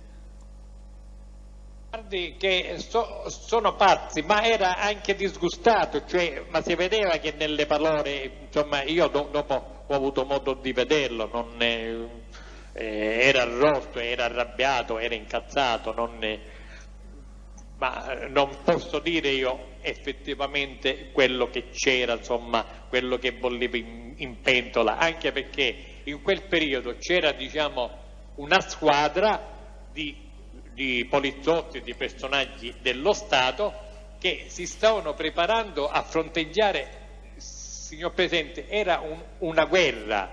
Io mi ricordo che c'era il dottor Allacchi che era là, insomma, io ero felice di dare indicazione a tutti, anche col dottor Allacchi. Io ho parlato che il dottor Allacchi... Sì, però lei sta ampliando il discorso, un minuto, Mutolo, poi eventualmente il pubblico ministero le farà le domande. Lei sta ampliando il discorso al di là di quello specifico episodio, perché per il momento la domanda del pubblico ministero riguarda quello specifico episodio, cioè quella volta in cui lei, convocato per quell'interrogatorio, ha ascoltato questo sfogo del dottor Borsellino. Sempre a proposito di questo, per completare e per la maggiore precisione possibile, mi anticipiamo qui il chiarimento, lei ha parlato di carabinieri e servizi segreti o qualcosa del genere, ha detto poco fa, ma questo è l'ha intuito o ho sentito effettivamente il dottore Borsellino o altri che parlavano di proposte, di sollecitazione o altre da parte di carabinieri o di servizi segreti? Cerchi di essere preciso su questo. Guardi, sono presente, io le posso dire questo, che già in quel periodo, cioè, i rapporti non erano tanto buoni, diciamo, con la DIA e con altri apparati. Perché? Mi spiego subito. Io quando uscivo con la macchina con delle persone, diciamo, che mi accompagnavano, vedevo che erano guardigni e si guardavano, a volte li sentivo parlare, guarda là c'è una macchina. Logicamente se era una macchina di mafiosi avrebbero arrivati 50 macchine della polizia, ma logicamente erano macchine che loro tipo che si sentivano anche spiati, anche controllati, quindi c'era questo clima, quest'area, diciamo, pesante, anche perché c'era il periodo in cui io sentivo un discorso, perché io stando dopo dentro la DIA, diciamo, era una persona familiare con tutti quelli che comandavano alla DIA, insomma, io non è che era uno... Sì, Mutolo, si fermi un attimo, Mutolo, mi ascolti, si fermi un attimo e le rifaccio la domanda perché dobbiamo essere precisi su questo. La domanda era questa: lei ha sentito parlare il dottore Borsellino o altri presenti in quell'occasione di cui stiamo discutendo di carabinieri e servizi segreti in collegamento con quella ipotesi di estendere i benefici già previsti per i collaboranti anche ai dissociati? Quindi la domanda è precisa. Allora, io di quello che ho potuto capire, che c'erano personaggi che ci avevano fatto arrivare all'orecchio al dottore Borsellino che c'erano queste persone, non so però quali persone erano, va bene, ma non erano persone della DIA, che diciamo avevano queste persone, erano in contatto con altre persone in cui c'erano questi capi mafie, capi di altre organizzazioni, che avendo che lo Stato, diciamo, si stava preparando a fare una guerra contro questi clan, va bene, il dottore Borsellino ha avuto un momento di arrabbiatura e ha detto a questi personaggi: sono pazzi. Logicamente a chi lo diceva? A questi persone. E allora si che fermi qui, adesso no? andiamo avanti con le domande del pubblico ministero. Signor Mutolo, questi personaggi, innanzitutto le volevo fare questa domanda: l'espressione "ma questi sono pazzi", pronunciata dal dottore Borsellino, lei ricorda a chi fosse riferita, chi erano pazzi? I mafiosi che proponevano i benefici dell'associazione o i soggetti istituzionali che ricevevano questa proposta? Ebbe modo di capire questa espressione a chi fosse riferita? Io siccome non ero, diciamo, presente, che ascoltavo tutti i discorsi, quindi non è, ma logicamente io penso che erano delle persone che proponevano, diciamo, questa proposta, diciamo, per rientrare in questi, diciamo, in questi rapporti così, diciamo amichevole, perché, cioè, ora se uno vuole capire effettivamente quello che era stata la mafia e che è la mafia infine in quel momento, cioè noi non ci dobbiamo dimenticare che la mafia fino a quel momento era, diciamo, una che andava d'accordo con lo Stato, con l'istituzione, insomma era un organo dentro l'organo. Signor Mutolo, scusi se la interrompo, le chiedo però come metodo per queste domande su questa fase se lei può rispondere in maniera più sintetica possibile, poi avrà modo sicuramente di arricchire le sue risposte con tutti i dettagli che intende formulare. Però su questa domanda che io le ho fatto, dopo aver ascoltato la sua risposta e in aiuto alla sua memoria, visto che c'è una discordanza, io le leggo la risposta che ebbe a dare nel verbale dinanzi alla Procura della Repubblica di Caltanissetta del 5 novembre 2009. Ovviamente per non anticipare altri temi di domanda leggo soltanto l'ultima parte della risposta. Pagina 2 del verbale. posso affermare con certezza che il dottor Borsellino, per quel che ho percepito, era a conoscenza di tali fatti. Salto un inciso per non anticipare eventuali altre risposte di Mutolo. Ed era fortemente contrariato, direi disgustato innanzi a tale ipotesi, ripetendo che coloro che stavano anche solo pensando di accettarla erano dei pazzi. Quindi in questo verbale lei l'espressione "sono dei pazzi" la riferisce con certezza non ai mafiosi che proponevano, ma a soggetti delle istituzioni che lei in questo verbale dice stavano pensando di accettarla. Può essere più specifico su questo punto?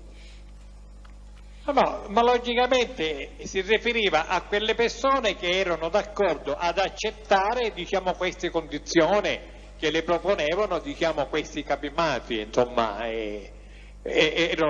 non tanto ai capimafia perché avevano il loro rendiconto, loro volevano cioè uscire tranquilli da tutti i processi, da tutti gli omicidi, ma lei tenga presente, prima che di uccidere al dottore Borsellino, quante persone delle istituzioni erano state uccise, diciamo, in Sicilia.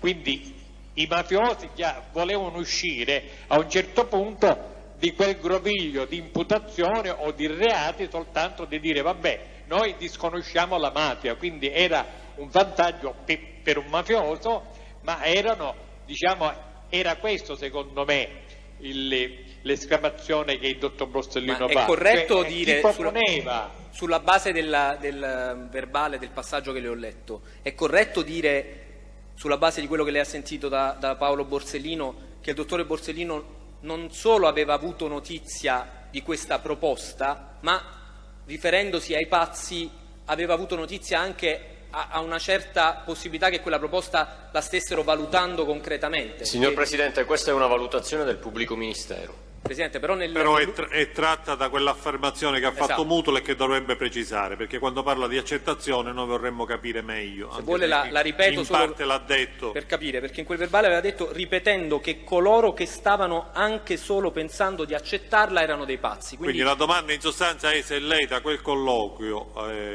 anzi se il dottor Borsellino in quel colloquio ha manifestato la sua conoscenza su un'ipotesi di accettazione o di valutazione, per meglio dire, le sta chiedendo il pubblico ministero, della proposta concernenti i dissociati.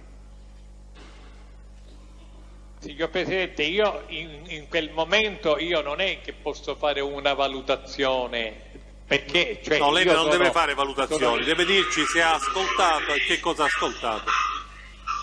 No, io ho ascoltato questo, però io in quel momento magari non sono in condizione effettivamente di capire quali intricci c'erano degli intricci, insomma, qualche cosa si stava muovendo tra gli organi, diciamo, di altri apparati dello Stato e quelli, perché noi siamo a luglio, esatto, ci sono tutti i miei verbali, perché dopo, diciamo, io ho dovuto ripetere alcuni nominativi, diciamo, che faccio di personaggi dello Stato, perché si fermi così, andiamo avanti sulle domande, perché abbiamo capito. Io, restando sempre su questo tema, offro all'attenzione della Corte innanzitutto e anche del collaboratore questo ulteriore passaggio, che questa volta è estrapolato, e vengo incontro anche alle richieste dei difensori, da un verbale di trascrizione. E il verbale che ho già menzionato, esame di Mutolo all'udienza dell'1 giugno 2012, processo Mori, pagina 19. Il tema era sempre quello che stiamo affrontando in questo momento, e lei ebbe modo di dire: il dottor Borsellino non è che parlava di queste cose con me, parlava con altri personaggi. Io ascoltavo e capivo il discorso qual era. Il discorso era quello che il dottore Borsellino era disgustato, era arrabbiato, era incazzato, perché logicamente i mafiosi avevano l'interesse di fare queste cose, però c'erano persone delle istituzioni magari che avevano fatto intravedere qualche cosa che si poteva fare. Quindi anche sulla base di questa sollecitazione le chiedo questo: ebbe modo dalle parole del dottore Borsellino di capire che quella proposta sulla dissociazione qualcuno delle istituzioni la stava valutando o comunque non l'aveva respinta? Guardi, io credo e sono convinto anche dell'esperienza che io ho avuto della mia vita essendo dentro la mafia, che già il dottore Borsellino sapeva che c'era qualcuno che voleva fare queste cose, che volevano impiattare questi accordi, che c'erano mafiosi disposti, diciamo, a entrare in contatto con personaggi, perché anche prima, io che mi ricordo nell'84-85, cioè i mafiosi hanno fatto una cosa del genere, e io a ottobre del 1991, cioè siamo sempre subito dopo la morte del dottor Borsellino, c'è una dichiarazione mia, un verbale scritto, in cui io dico che i mafiosi sicuramente facevano delle stragi fuori dell'Italia per distogliere, diciamo, questi pensieri che c'era della lotta alla mafia, nominando quelle persone che oggigiorno sono imputati in questo processo, e io parlo del 23 ottobre del 1991. Io nomino Bagarella, forse Mutolo, come le ha fatto riferimento alla morte di Borsellino, sarà 92, immaginiamo, non 91 ma 92. No, io faccio riferimento che dopo la morte del dottor Borsellino nel 92, sì, ecco, mi scuso, sì. A ottobre io ho un verbale in cui dico ai magistrati: state attenti che ora la mafia, per distogliere questo, diciamo, perché io sapevo come si stava muovendo lo Stato, perché ero io uno che avevo incominciato, che sono dentro a fare questa lotta. Io ho un compito ben preciso, che non guardo più niente, a me mi interessava la lotta alla mafia, e io che se vuole lo può leggere lei, signor Presidente, un verbale di 23 ottobre del 1992 in cui nomino a Gioè, ai Graviani, a Bagarella e insomma a diversi mafiosi, va bene, che dopo che sono imputati in questo processo, diciamo, delle trattative, delle stragi, quindi io ero un conoscitore, io parlavo con delle persone. Certo, ora a distanza di 20 anni che le cose sono cambiate, insomma, viene difficile ammettere che io parlavo con personaggi siciliani per dire c'è di fare questo, voi siete d'accordo o non siete d'accordo, che alcune persone parlavano col dottor Di Gennaro, col dottor Gratteri, cioè magari se parliamo oggi il discorso la interrompo un attimo. Sempre con riferimento a questa esclamazione del dottor Borsellino, sono pazzi, questi sono pazzi. Lei in parte prima ha già risposto, ma le faccio una domanda un po' più specifica. Nel corso di quella medesima conversazione, di quello stesso discorso, i dissociati, questi sono pazzi, sentì dal dottore Borsellino un riferimento, come ha detto prima, a personale dei Carabinieri, ma la mia domanda è: sentì un riferimento esplicito o implicito ad un ufficiale dei Carabinieri in particolare, ad un nome di un ufficiale dei Carabinieri in particolare, o implicitamente o esplicitamente? Guardi, io sapevo che anche, e lo conosco e so che è una persona valorosa, insomma, però io sentivo parlare del generale Mori, del colonnello Mori. Sentiva parlare da chi? Io ho avuto modo, io ho avuto modo di conoscerlo e sentivo parlare che era da chi? Che lui era quello che a volte io, stando dentro la DIA, sentivo parlare che lui spesso scendeva a Palermo, spesso. Allora il riferimento qual era? Non è che andava a Palermo per prendersi il sole oppure per dire che bella Palermo, esatto, era il riferimento perché, diciamo, i contatti che avevano, diciamo, i Carabinieri erano diversi di quelli che aveva, diciamo, il generale Mori. Quindi scendeva a Palermo, da quello che lei sentiva nelle macchine, scendeva a Palermo per quale motivo? Che cosa sentiva lei? Sì, scendeva a Palermo perché c'erano, non lo so con chi parlava, io non lo so, però io a volte origliavo, sentivo, perché ripeto, io ero sempre col dottor Di Gennaro, con Batteri, col dottor Michalizio, con il colonnello Di Petillo, cioè abitavo là dentro la DIA. Cosa origliava? Scendeva quindi, a Palermo per quale motivo? È sceso a Palermo, l'hanno visto di nuovo, è salito, però il riferimento era sempre al generale Mori, insomma al colonnello Mori.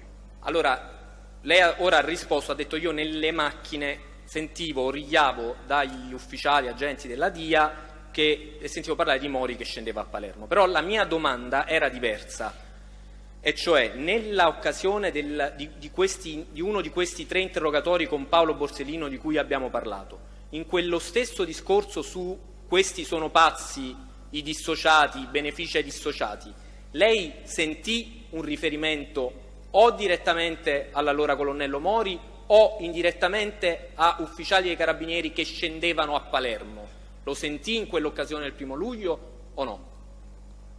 O del 1° luglio o dei verbali successivi? No, guardi, io non posso essere preciso su questo, però io mi ricordo che addirittura una volta abbiamo anche commentato con il giudice Borsellino, non so la data precisa, in cui in un paesino vicino Palermo, non so se era tra Partenico e Piana dell'Albanese, avevano fermato un furgoncino con diversi centinaia di chili di esplosivo, e in cui c'era l'amarezza che qualche cosa si stava preparando per fare qualche cosa di importante a Palermo, e logicamente il riferimento era anche a dottor Borsellino. Quindi se voi guardate le croniche degli esplosivi che sono stati sequestrati in quel periodo, vedete che in quel periodo c'è un furgoncino che viene sequestrato con, non so se c'erano 200 kg, 300 kg di esplosivo. Quindi però, ripeto, a distanza di tutti questi se anni... può di rispondere alla domanda, oppure se ho capito bene che non c'è un ricordo specifico, io le leggo un passaggio di un verbale di Caltanissetta e poi le chiedo soltanto di dirmi se questa cosa che lei ha detto a Caltanissetta corrisponde a verità oppure no. E poi dopo aggiunge eventualmente dettagli, però le leggo questo passaggio, lei mi dice se quello che le ha detto a Caltanissetta corrisponde al vero oppure no. Giudice, il verbale... Chiedo scusa, pubblico ministero, ma prima sarebbe opportuno che lei facesse la domanda. Io ho capito che la domanda l'ha fatta, evidentemente non l'ha compreso Mutolo, però non si può attraverso questo metodo fare una contestazione. La domanda è stata fatta e il Mutolo ha dato la sua risposta. Se serve per sollecitare la memoria, evidentemente io non so cosa sta per leggere il pubblico ministero, ma se alla domanda analoga a quella che è stata fatta allora, la domanda è stata posta, Mutolo ha risposto in maniera diversa, la contestazione è legittima. Poi è chiaro che l'utilizzabilità e la valutazione è quella prevista per le contestazioni. Allora, il verbale è quello della Procura della Repubblica di Caltanissetta del 23 marzo del 2010, pagina 3. Ricordo che Borsellino disse, esatto, parto dal passaggio precedente, tornando al discorso della dissociazione, quindi stiamo parlando della dissociazione. Ricordo che Borsellino disse, intervenendo nella discussione in occasione della pausa durante la quale stavano trattando l'argomento in questione, che chi voleva la dissociazione era pazzo. Aggiungo che Borsellino non era assolutamente d'accordo, anche perché avevano già ucciso Giovanni Falcone. Dai discorsi fatti capì che gli interlocutori facevano riferimento alla circostanza che l'allora colonnello, poi divenuto generale Mori, che non venne espressamente indicato ma che era facilmente individuabile dai riferimenti fatti dai funzionari della DIA, di cui però non ricordo i nomi, scendeva spesso a Palermo e aveva contatti all'interno di Cosa Nostra per trattare. Io le chiedo, prima di aggiungere ogni dettaglio, innanzitutto se quello che le ho letto e che le ha dichiarato corrisponde al suo ricordo.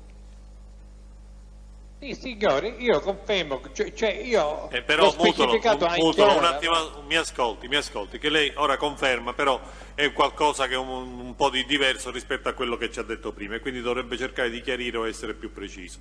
Perché lei prima ci ha detto che questo riferimento a Mori, forse neppure nominato da quello che mi sembra di aver compreso dalla lettura del pubblico ministero, lei lo ascoltò in ambiente dia, per così dire, tra Di Gennaro o addirittura nelle macchine, questo ancora non l'abbiamo capito bene, ma non nell'occasione in cui era presente Paolo Borsellino. Adesso invece da questo verbale che lei sta confermando, quindi dovrebbe fare uno sforzo di memoria, sembrerebbe che invece questo discorso lei lo abbia ascoltato alla presenza, in quell'occasione in cui era presente anche Paolo Borsellino. Può essere più preciso, spiegarci meglio qual è il suo ricordo esatto? Gentilmente me lo può ripetere questo verbale che io ho fatto? Sì, rileggiamo questo passo. Rileggo. Ricordo che Borsellino disse, intervenendo nella discussione in occasione della pausa, durante la quale stavano trattando l'argomento in questione, che chi voleva la dissociazione era pazzo. Aggiungo che Borsellino non era assolutamente d'accordo, anche perché avevano già ucciso Giovanni Falcone.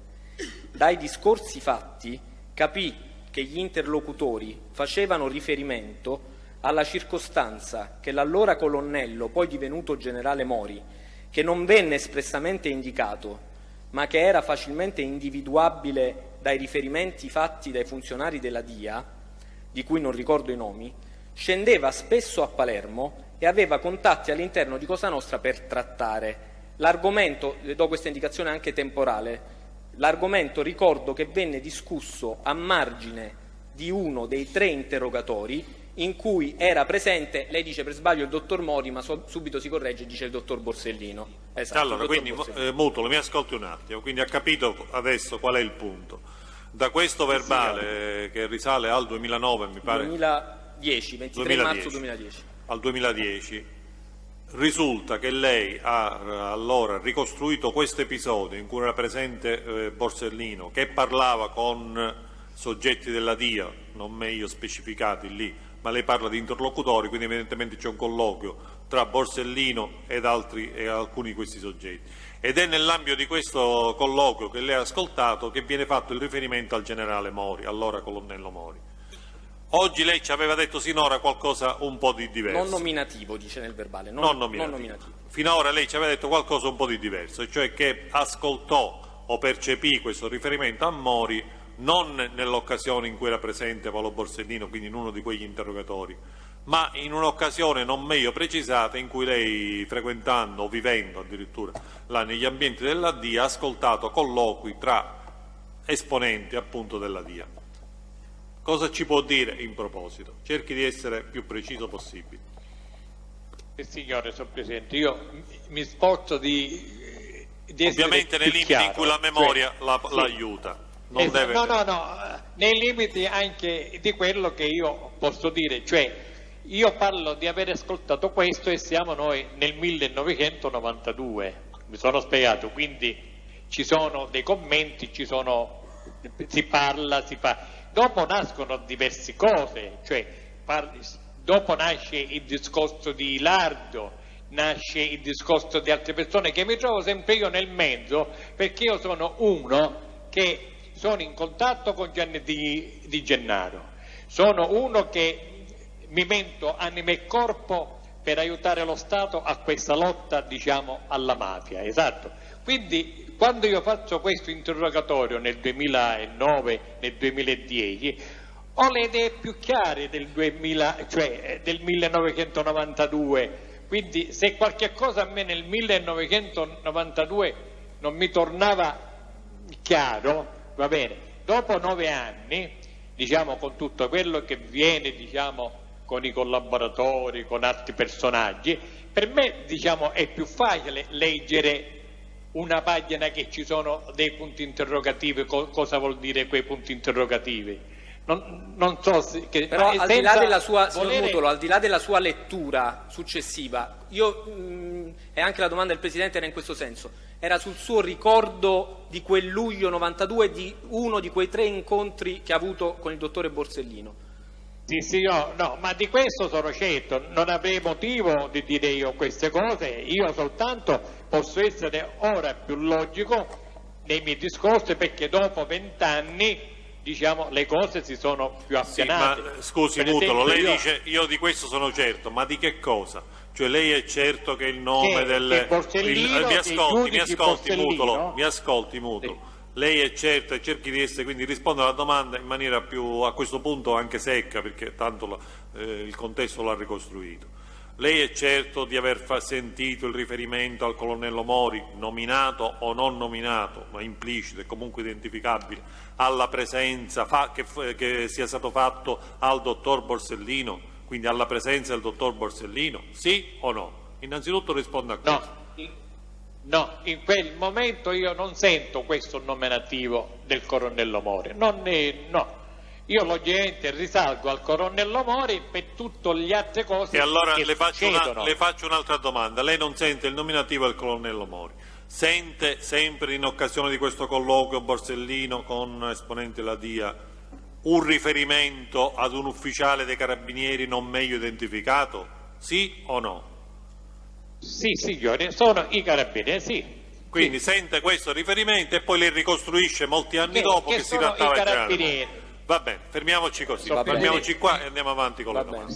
Sempre... Presidente, scusi, che sono i carabinieri, cioè quando noi parliamo di carabinieri parliamo come del generale Mori, cioè questo non è che parliamo... io le ho chiesto innanzitutto quello che lei ha ascoltato, poi quello che lei ha dedotto successivamente, ce l'ho detto, ne prendiamo atto, ma a noi interessava, perché la domanda del pubblico ministero era questa ed era precisa, innanzitutto quello che fu detto, il riferimento specifico che fu fatto in quell'occasione. Andiamo avanti. La domanda, lei ha già fatto riferimento al fatto che Borsellino stava parlando non con lei ma con degli interlocutori, ha già detto che non ricorda chi, ma erano probabilmente della DIA, e ha fatto i nomi del personale della DIA che solitamente l'accompagnava in queste circostanze. La mia domanda, per capire appunto gli interlocutori quali potevano essere: capitava nel corso di quegli interrogatori che avvicinasse, che ci fossero anche altre persone della DIA che magari per un saluto o per uno scambio e che lei non conosceva andassero a trovare nelle pause di quegli interrogatori il dottor Borsellino? Guardi, mentre mi interrogava proprio no, magari quando dopo andavano negli altri uffici, insomma, si tratteneva, non è che andava via subito il dottor Borsellino quando mi Quindi veniva nelle pause il poteva capitare che vi andava. raggiungesse anche personale della DIA che lei non conosceva di viso? Guardi, non lo so, non lo posso dire questo con certezza. Io non ho capito bene la domanda a chi ha un riferimento. Cioè, questo discorso di Paolo Borsellino sulla dissociazione, anche se lei non ricorda gli interlocutori, può averlo fatto con interlocutori che non erano proprio a lei noti? Allora, scusate, perché altrimenti se facciamo domande così un po', non voglio dire involute, ma insomma non riusciamo a ottenere delle domande precise. Allora, la domanda del pubblico ministero è questa, Muto, le mi ascolti. In questa occasione, oltre ai soggetti della DIA che lei ha nominativamente indicato, Giordano, Barone o altri, eccetera, ce n'erano altre persone presenti, per quello che è il suo ricordo, che lei non ricorda nominativamente? Quindi c'erano più persone oltre quelli soliti che lei ha indicato? No, c'erano persone però che venivano là da Palermo, però non è che ascoltavano l'interrogatorio mio. No, insomma, non mi riferisco all'interrogatorio, mi riferisco a quel colloquio a proposito dei benefici ai dissociati tra Borsellino e personale della DIA, oltre a Barone, Giordano o eventualmente, se c'erano, perché potevano anche non essere, lei questo non ce l'ha precisato, comunque oltre a quelle persone che lei ci ha indicato nominativamente della DIA, ricorda se ci fossero altre persone diverse, pur appartenenti alla DIA?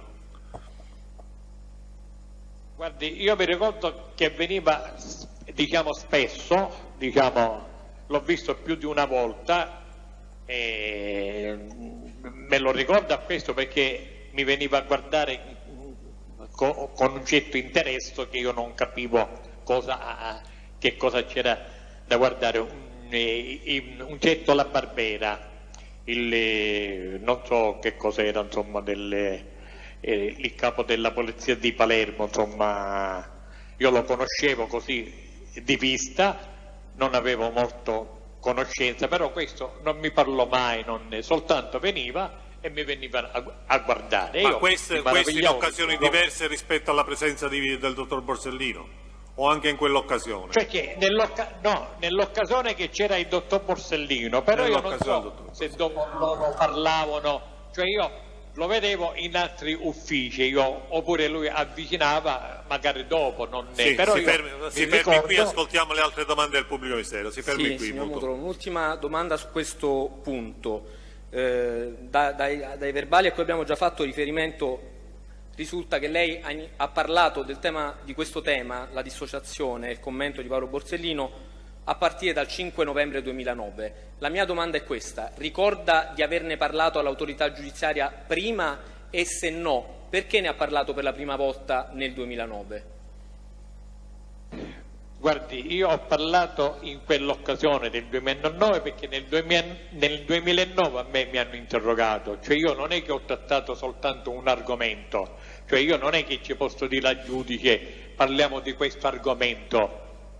Il giudice mi ha fatto delle domande su un certo periodo e io ci ho risposto di quello che sapevo nel 2009. Se venivano nel 2002 o nel 2000 o nel 93 o nel 90, io ci rispondevo, anzi potevo essere più preciso perché i miei ricordi potevano essere più freschi. Dopo diversi anni, logicamente qualche cosa magari mi sfugge, non voglio essere io presuntuoso a dire una cosa che non è, però io ho risposto al giudice perché il giudice mi fece una precisa domanda.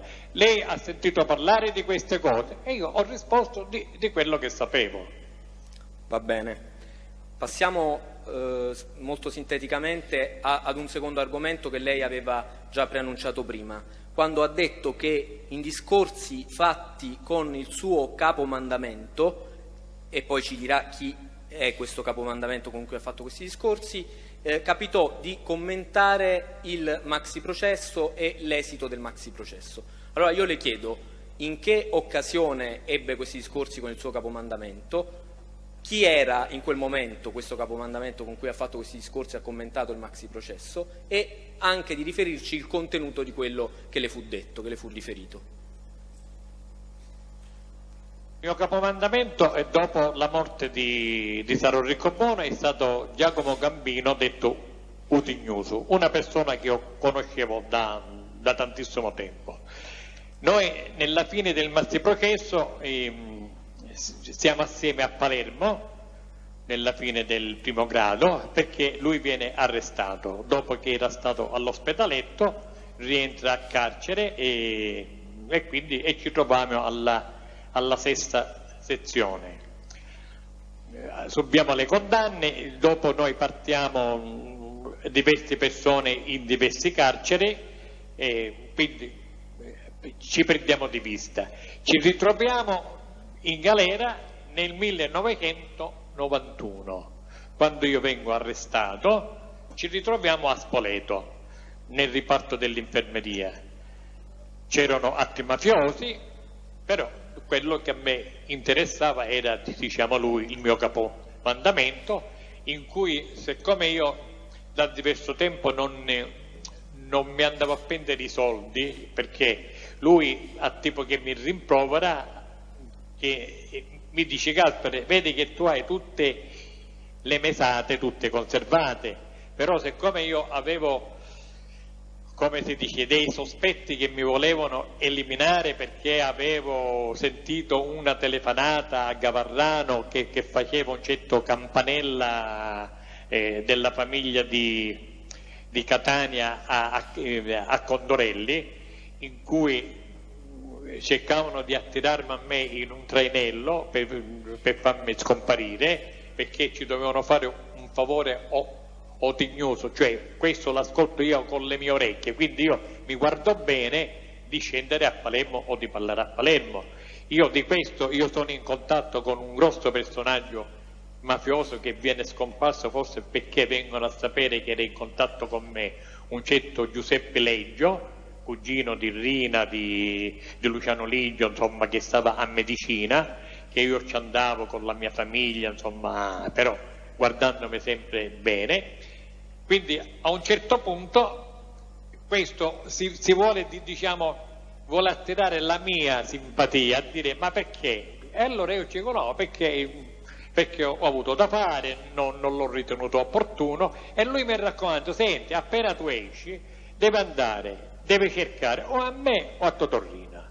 Dice, da altre persone non andare, perché io ce lo fece capire che siccome io dovevo avere dei soldi di diversi soci che avevo, costruttori eccetera eccetera, mi dicevano tutti quando esci noi chiudiamo i conti, quindi io di questo capivo che c'era qualche cosa che non andava, quindi lui per farmi capire, diciamo, che aveva fiducia in me, che io ero ancora nelle sue grazie, mi spiega che avevano fatto l'ultimo tentativo per il maxiprocesso con la morte di Scopelliti, mi dicevano che a Roma le cose non andavano tanto bene perché avevano saputo che erano riusciti Falcone con i figli di Della Chiesa ed altri a smuovere a Carnevale della prima sezione, e quindi sicuramente questa garanzia che loro avevano da alcuni personaggi politici, perché durante tutto il maxiprocesso noi abbiamo la certezza, i messaggi che arrivano dai politicanti, va bene, che in appello e dopo in Cassazione il maxiprocesso veniva a scomparire, che il giudice Falcone non doveva fare più il magistrato perché poteva andare a fare l'ambasciatore, perché già c'era tutto organizzato anche di alcuni avvocati che mentre si davano presenti al processo di Palermo erano assenti e presenti in altre aule di tribunale. Quindi questo era un discorso che già noi sapevamo, che il giudice Carnevale a Roma era un motivazione per buttare a terra il maxiprocesso, completamente scancellarlo proprio. Quindi mi racconta questo, e io queste cose ce le racconto al giudice Falcone, di queste preoccupazioni, di queste tentative che avevano avuto, insomma, e forse a dottore Signor Falcone Mutolo, mi ascolti, ci lei risultavano queste ha cose. fatto 2 volte riferimento al dottor Scopelliti.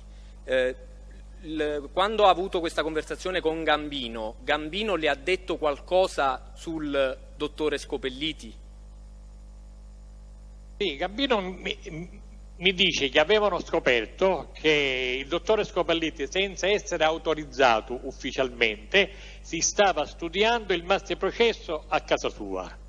Quindi, siccome tra i calabresi e i siciliani ci sono stati sempre dei buonissimi rapporti, allora hanno capito che bisognava eliminare, diciamo, al dottore Scopelliti, anche per il processo essere rinviato perché si sperava alle scadenze, insomma non si voleva cadere nelle mani di persone che effettivamente guardassero le cose per come erano, insomma pensavano sempre che questo processo, che il maxiprocesso lo dovessero fare personaggi che erano in contatto con la mafia, o politicamente oppure per altri discorsi. Un'ultima domanda, signor Mutolo, sempre da Gambino, in occasione del periodo di codetenzione, aveste modo di commentare iniziative legislative o governative provenienti dai ministri Martelli e Scotti? Ricorda se furono fatti questi nomi con Gambino?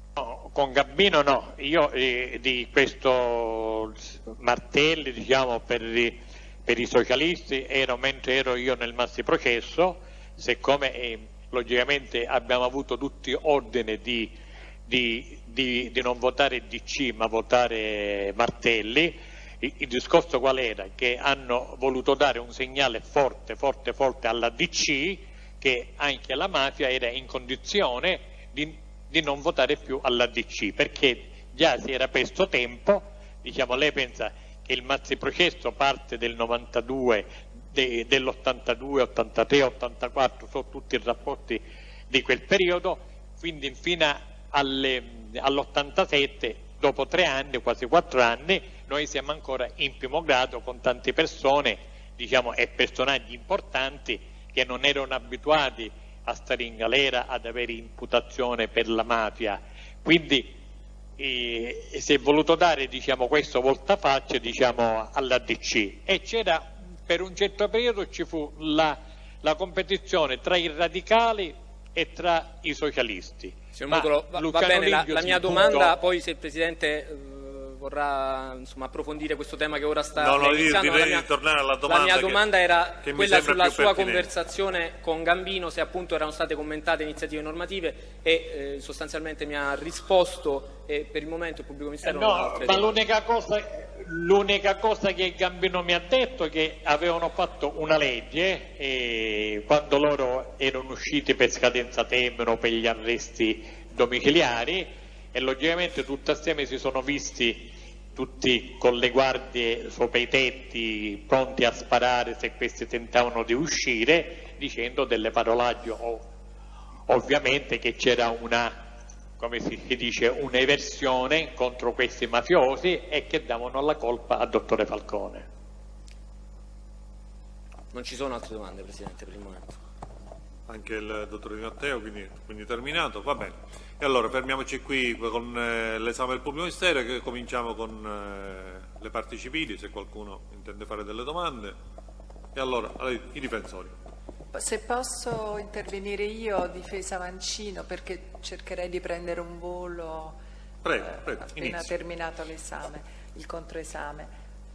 Buongiorno signor Mutolo, difesa Mancino, avvocato Piergentili.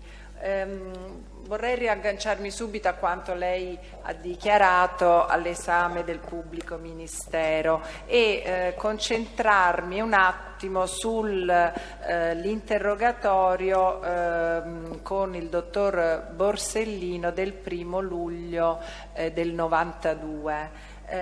Lei oggi ha detto che non ricorda se quando il dottor Borsellino si allontanò fosse andato via anche il dottor Aliquò, cioè ha detto che Aliquò era presente all'interrogatorio, però non ricorda se andò via.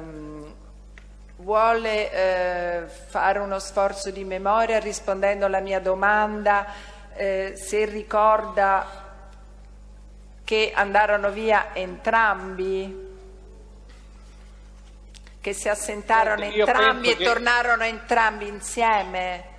Io credo che sono andati assieme, però non sono sicuro al 100% perché per me era una cosa secondaria se erano andati assieme o meno. Però sicuramente.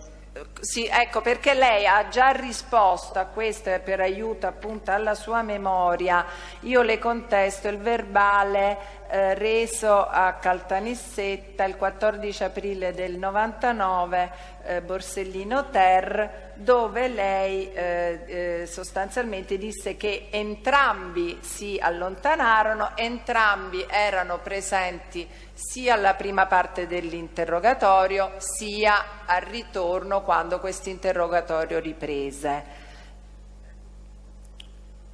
Sì, signore. Esatto. E allora lei me lo conferma e quindi posso proseguire poi con le mie domande.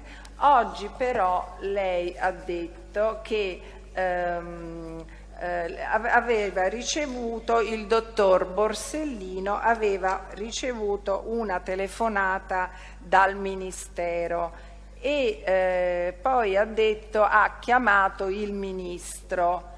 E lei sempre in questo interrogatorio ha dato risposta diversa. Lei è sicuro che abbia chiamato il Ministro? No, Presidente, vogliamo ritornare un momento su questo argomento? Perché se dice che ha dato risposta diversa contesti. Allora, no, un attimo, facciamo prima volevo fare la domanda. Ecco, faccia la domanda anziché ripetere, poi vediamo la contestazione eventualmente. Come sa che ha chiamato il Ministro? Allora, no, la domanda, lei sa chi chiamò? Lei sa chi chiamò il dottor Borsellino? Chi fu l'interlocutore di quella telefonata? Ha preso il telefono il dottor Borsellino. Sì. Quindi si vede che o ci hanno telefonato sul cellulare, perché io non ricordo che aveva altro telefono là, io penso che l'hanno chiamato sul cellulare. E lui quando se ne andò, siccome era come si dice, il primo interrogatorio, una cosa almeno importante per quel periodo, va bene, magari ora non è più importante, ma in quel periodo era molto importante. Il dottore Borsellino era come indispettito che era stato disturbato, quindi mi ha chiamato il ministro, sto andando al ministero come un discorso a dire la colpa non è mia, cioè allora, quindi Mutolo, mi ascolti perché dobbiamo essere anche qui precisi. Quindi lei sa soltanto che Borsellino, ovviamente non sa chi l'ha chiamato, disse mi ha chiamato il ministro e quindi devo andare. Però vorrei che lei precisasse adesso un'altra cosa, perché lei adesso fa riferimento a una chiamata sul telefono cellulare, mentre prima mi è sembrato che avesse fatto un discorso diverso, perché lei ci ha parlato della sorpresa del dottor Borsellino per il fatto che fosse stato rintracciato lì dove stava facendo quell'interrogatorio, atto che doveva essere segreto. Lei ricorda questo particolare, quindi ci conferma questo particolare adesso che la telefonata fu ricevuta su un cellulare o su un telefono fisso di quell'ufficio? Guardi, io penso che lui l'abbia ricevuto, cioè, non posso essere sicuro al 100%, però io penso che l'hanno chiamato sul cellulare. Non mi ricordo bene se l'hanno chiamato lei, però ovviamente ci ha risposto il dottore Borsellino, non è che hanno risposto sia Ligò che Borsellino, non è che avevano due telefoni, quindi non capisco la domanda in cui dal Ministero hanno chiamato direttamente al dottor Borsellino e il dottor Borsellino, a meno che io ricordo, ha detto questo, mi ha chiamato il ministro, devo andare al ministero per salutarlo, non so che cosa mi deve dire questo. Presidente, io vorrei fare una contestazione, perché il contrasto non è su dove sia arrivata la telefonata, se è un telefono fisso o un cellulare, perché effettivamente lui ha già detto che l'ha avuta al cellulare. Quello è un chiarimento che ho ritenuto di chiedere. No, ha ragione, però già l'aveva detto che era stata ricevuta la telefonata da Borsellino al suo cellulare, quindi su questo non c'è contestazione. La contestazione invece è su chi avesse chiamato, perché sempre in questo interrogatorio che io ho citato, lui riferisce al pubblico ministero dottoressa Palma, ma dica una cosa, cortesemente avvocato la pagina in più punti per la verità. No, vabbè, quello che sta leggendo lei però ci può dire che pagina è. A pagina 15 dice mi dica una cosa, le disse il dottore Borsellino per quale motivo si stava allontanando, dove stava andando, le diede qualche indicazione? No, ha detto solo che stava andando al ministero. Quindi io credo che più che altro, diciamo, non l'ha detta a me, ma l'ha detta al giudice Aliquò, però quando sono usciti io li ho visti uscire insieme. E poi riprende qualche rigo più sotto, insomma lui ha detto, per volersi giustificare, che stava lasciando questa interrogazione, va bene, che doveva andare al ministero. E anche a pagina 11 lui dice Mutolo, lui riceve una telefonata, parlò, posò il telefono, dopo una decina di minuti c'erano quelli là che battevano sul computer, senti dici, mi debba assentare una mezz'oretta, dici che debbo andare al ministero. Cioè, da questo suo esame noi ricaviamo che lui le disse solo che doveva andare al ministero, ma non le disse chi l'aveva chiamato. Allora, l'aveva chiamata aveva già risposto, quindi mi sembra che debba precisare questo, se per quello che è il suo ricordo, se il dottor Borsellino disse mi ha chiamato il ministro o mi hanno chiamato dal ministero, come allora ha dichiarato.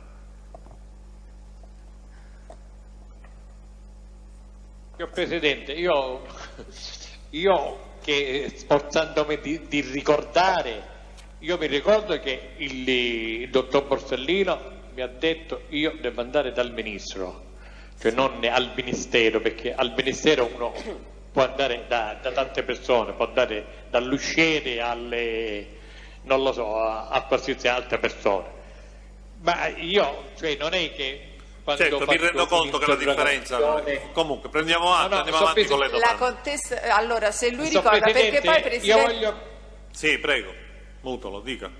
voglio precisare questo, che quando io faccio un'interrogazione, io almeno, cioè, ora io vado capendo che le virgole si debbono mettere al posto giusto, ma 20 anni fa, 15 anni fa, sì, uno fa un'interrogazione, insomma, non è che ora per me aveva importanza dire va dal ministro oppure al ministero, per me era scontato dire va al ministero perché è il ministro che lo chiama, perché quando ritorna lui dice che va dal ministro, cioè anche il senso che io posso capire, che posso concepire, come mi posso esprimere, cioè non è che io sono un avvocato, un magistrato che posso mettere le virgole ogni cosa, io mi esprimo da una persona che ha la quinta elementare, cioè non so se sono... È stato chiaro, si fermi qui, andiamo avanti con le domande.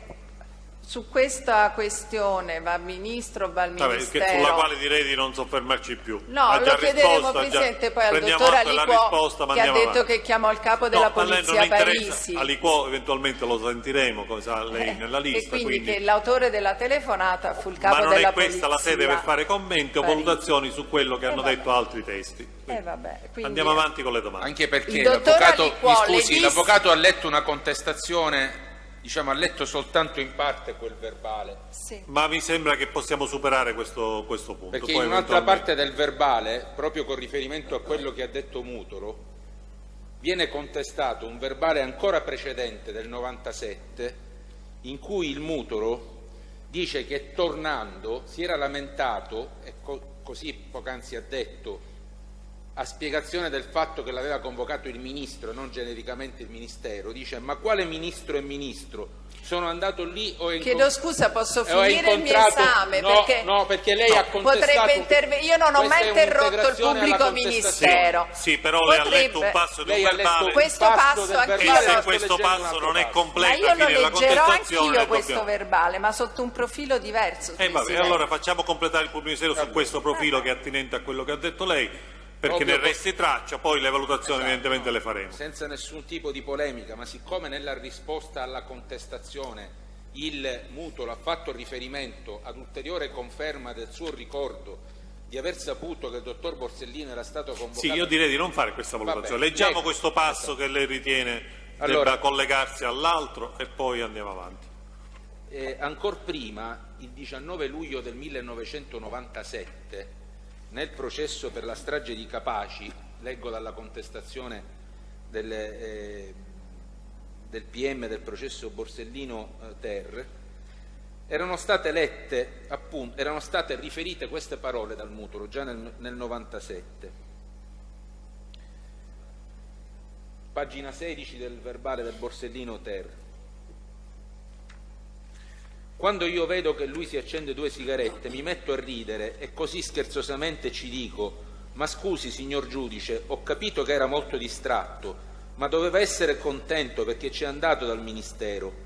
Dice, sarebbe Borsellino, ma quale ministro e ministro? Sono andato dal dottor Parisi e dal dottor Contrada, ma comunque me l'ha detto molto seccato, molto dispiaciuto, con fare stanco. Mi si vedeva chiaramente che la cosa non era gradita, eccetera, eccetera. Okay, prendiamo atto e andiamo avanti con le domande. Sì, questa contestazione volevo farla anch'io, perché io in precedenza, se posso, mi riferivo al momento prima di andare, cioè che prima di andare non l'avesse convocato il ministro. Facciamo adesso la domanda, se le ritiene faccia la chiedo domanda. Scusa Presidente, mi pare che questa lettura di questa contestazione non chiarisce il punto. Questa è una sua valutazione che in questo momento non possiamo recepire. Vada avanti. Allora, adesso lei su quello che ha riferito oggi, lei ha detto che era agitato dopo aver parlato... Mi scusi Presidente, mi scusi Avvocato, però purtroppo... proprio a proposito del momento prima di andare dal Ministro. No, se è connesso alla valutazione che ha fatto l'Avvocato, siccome è una valutazione che non ci riguarda in questo momento. No, Presidente, è connesso alla contestazione che ha fatto l'Avvocato. Quale? Ancora non l'abbiamo sentito. No, la contestazione è già operata sul punto di quali furono le parole di Borsellino prima di andare via dalla DIA. Sentiamo e vediamo se è rilevante effettivamente. A che pagina? Chiedo scusa. Pagina 17. Pubblico Ministero. Signor Mutolo, io le vorrei chiedere, le ho dato lettura del verbale perché lei dovrebbe farmi due precisazioni. La prima è questa: quando il dottor Borsellino andò via, parlò di andare dal Ministro? Mutolo Gaspare, sì. Vabbè, prendiamo atto, ma non credo sia necessario qua fare alcuna ulteriore domanda al Mutolo, perché lui ha già risposto su questo. Poi le valutazioni rispetto alla contestazione saranno fatte quando sarà il momento. Prego, sì, Avvocato. In questo verbale lei riferisce anche dell'atteggiamento, e ne ha parlato anche oggi, dell'atteggiamento che aveva il dottor Borsellino al rientro da questo incontro con il Ministro, presso il Ministero.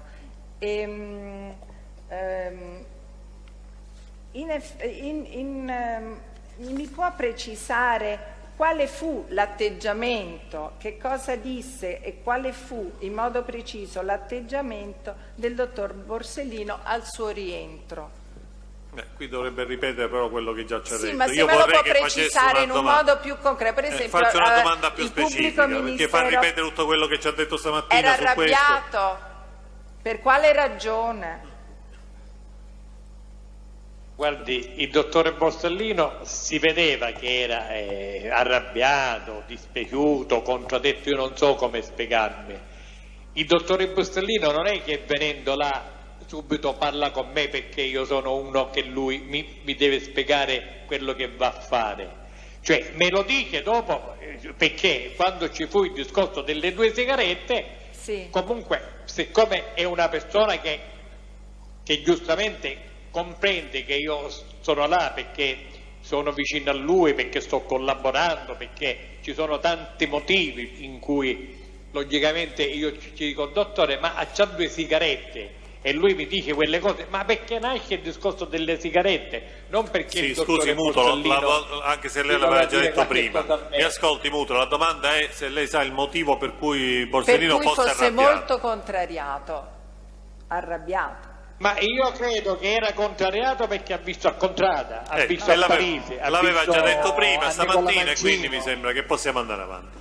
Vediamo se c'è una contestazione su questo punto, perché altrimenti... No, chiarito in questi termini. Ma chiarito, per la verità l'aveva già detto anche stamattina da quello che noi avevamo ascoltato, ma, sì, ma poi, evidentemente non è stato va bene, chiarito in questi termini.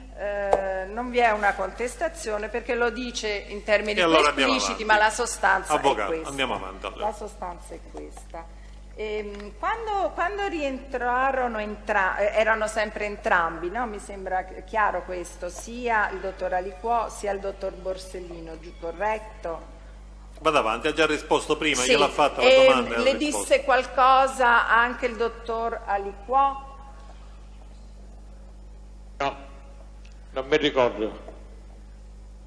Parlarono a me di quello che mi diceva il dottore Aliquò, avvocato, non so se mi esprimo bene, non è che mi interessava tanto, mi sono spiegato, perché per me avevo gli occhi soltanto per il giudice Borsellino, cioè il giudice Borsellino poteva venire con altre persone, ma non perché voglio dire qualche cosa male. Però io in quel momento sono tutto per il dottore Borsellino, per come prima ero tutto per Falcone. Mutolo, si fermi un attimo perché anche qua è bene che sgombriamo il campo da un possibile equivoco.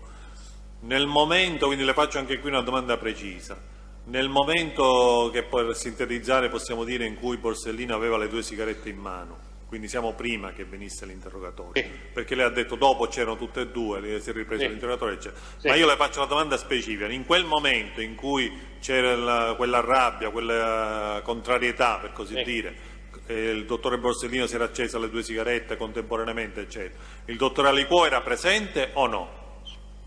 No, non era presente. E allora, così anche qui questo l'abbiamo chiarito, andiamo avanti.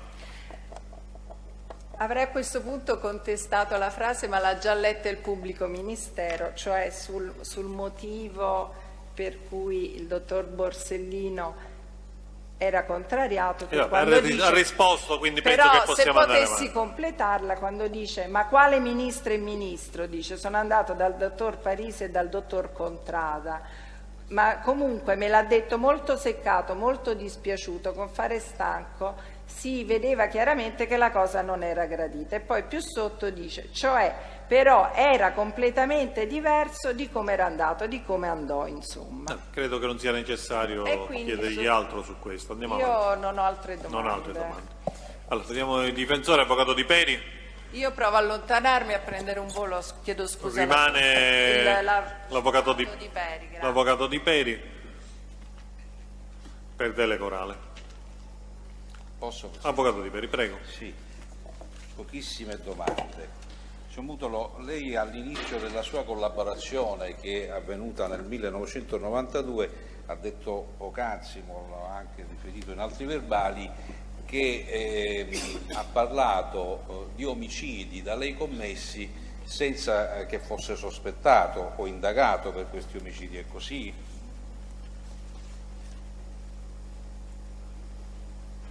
Signor Mutolo, mi sente? Sì, lo sento. Sono stato chiaro? Sì, io ho parlato, è perché sto riflettendo su questa domanda e ci voglio fare accorciare tempo. Senti, io ho parlato degli omicidi che io ho commesso. Per come ho detto stamattina, io avevo una strategia, quella di cercare collaboratore, va bene, e convincere altri mafiosi a collaborare. L'avvocato Di Peri sta anticipando la sua risposta, perché sappiamo tutti dove... Io però ho fatto una domanda secca e vorrei una risposta secca se possibile e poi procedo, se lei mi consente questo metodo. Io gliela consento, ma effettivamente, siccome sappiamo tutti a quale omicidio lei si riferisce, potevamo già accorciare i tempi. Lei si è autoaccusato di omicidi per cui non era neanche sospettato? Questa è la prima domanda. L'ho già detto stamattina. Sì. Si è anche autoaccusato di omicidi che non ha mai commesso? Sì, signore. 2, e c'è un motivo che glielo voglio spiegare per la... Aspetti, Mutolo, facciala dopo. Per il momento si limita a rispondere. E lo so, non mi preceda, non mi a 150 volte che rispondo io a questa e lo sappiamo, Mutolo, però lei deve rendersi conto che ogni processo ha la sua storia e quindi purtroppo ogni processo dovrà ripetere. Allora, va bene. Vediamo un attimo quali sono questi omicidi di cui lei si è dichiarato responsabile e non era responsabile. Chi erano queste persone? Allora, io mi sono messo, perché ricordavo male di una cosa, che io dovevo partecipare a questi 2 omicidi che sarebbero Di Maggio e Inzirillo, quindi io ero in galera, io sono in galera, ma siccome, ripeto, il mio compito era di quello di invitare altri collaboratori, altri mafiosi a collaborare, infatti di quelle persone che io nomino in quello che lei ora mi dirà, guardi che 3 hanno collaborato per quello che ho detto io e non è che sono persone, diciamo, lavoratori, sono persone che si sono accollati centinaia di omicidi. Io ero in un posto dove o prima o dopo si doveva scoprire dove era, perché io sono al carcere, non è che sono cioè a passeggio. Quindi però, siccome di quello che io sapevo attraverso quel lavoro che io stavo svolgendo e che ho portato a termine e ne sono contento, va bene, avevo questa mia strategia anche da fare, cioè di alcuni collaboratori, siccome a me mi erano arrivati all'orecchio che si meravigliavano perché lo Stato già in quel periodo ai collaboratori li garantiva, ci regalavano delle ville, ci regalavano dei soldi, allora io ho voluto dare forza a questo discorso. Conoscevo le persone che dovevano essere eliminati, dopo sono stati eliminati mentre io sono a carcere e mi ci metto anche io, cioè però 3, Anselmo, Ganci e David, collaborano, altri 3 non collaborano perché insomma ho fatto male i calcoli, va bene, però la strategia era questa. Io non è che nomino a un lavoratore e dico questo ha fatto un omicidio, io cioè avevo un compito ben specifico di controllare i mafiosi di farli andare in galera e di cercare di farli collaborare. E guarda, le posso assicurare che tante persone, anche dopo 5-6 anni, hanno collaborato grazie alle mie dichiarazioni. Altrimenti, guarda, noi saremmo sempre che lei sicuramente avrebbe potuto essere uno di quello e dire ancora oggi no, ma la mafia non esiste, non c'è la mafia. Lasci stare queste valutazioni, Mutolo, lasci stare questo tipo di giudizio. Allora, avvocato Di Peri, vada avanti. Lei sostiene, per quello che ci può interessare, che ci sono state altre collaborazioni grazie alle sue dichiarazioni false, è così? Sì. Questa falsità... No, false no, perché stanno partecipando insomma a farle.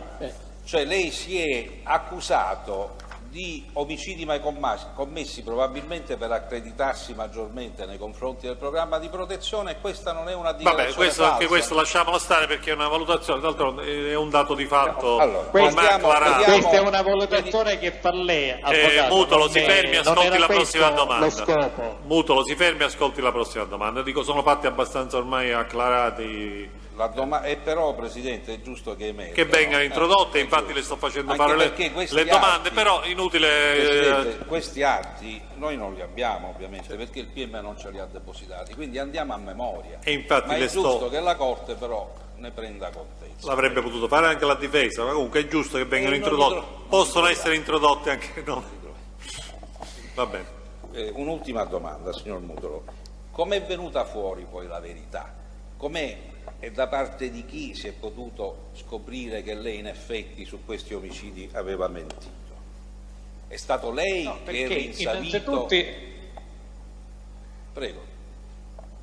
Innanzitutto perché io sono al carcere e dopo logicamente, va bene, di queste persone in cui 3 hanno collaborato e quindi hanno detto la verità, che io non c'ero, io non insomma che ho detto no, ero a Pastigliari, cioè o prima o dopo dovevano uscire fuori questi discorsi, perché ripeto, i giorni in cui succedono questi omicidi che io sapevo che dovevano essere fatti, io sono al carcere di Teramo, quindi tranquillo, ma per dare diciamo più forza a quelli che queste persone dicevano che lo Stato sì, va bene, la spiegazione l'ha data su questo. Quindi l'avvocato in sostanza le chiede questo, se poi lei è ritornato indietro su queste dichiarazioni spontaneamente o soltanto dopo che altri hanno ricostruito questi omicidi in maniera diversa, soprattutto credo anche con riferimento anche ai luoghi diversi rispetto a quelle che lei aveva indicato.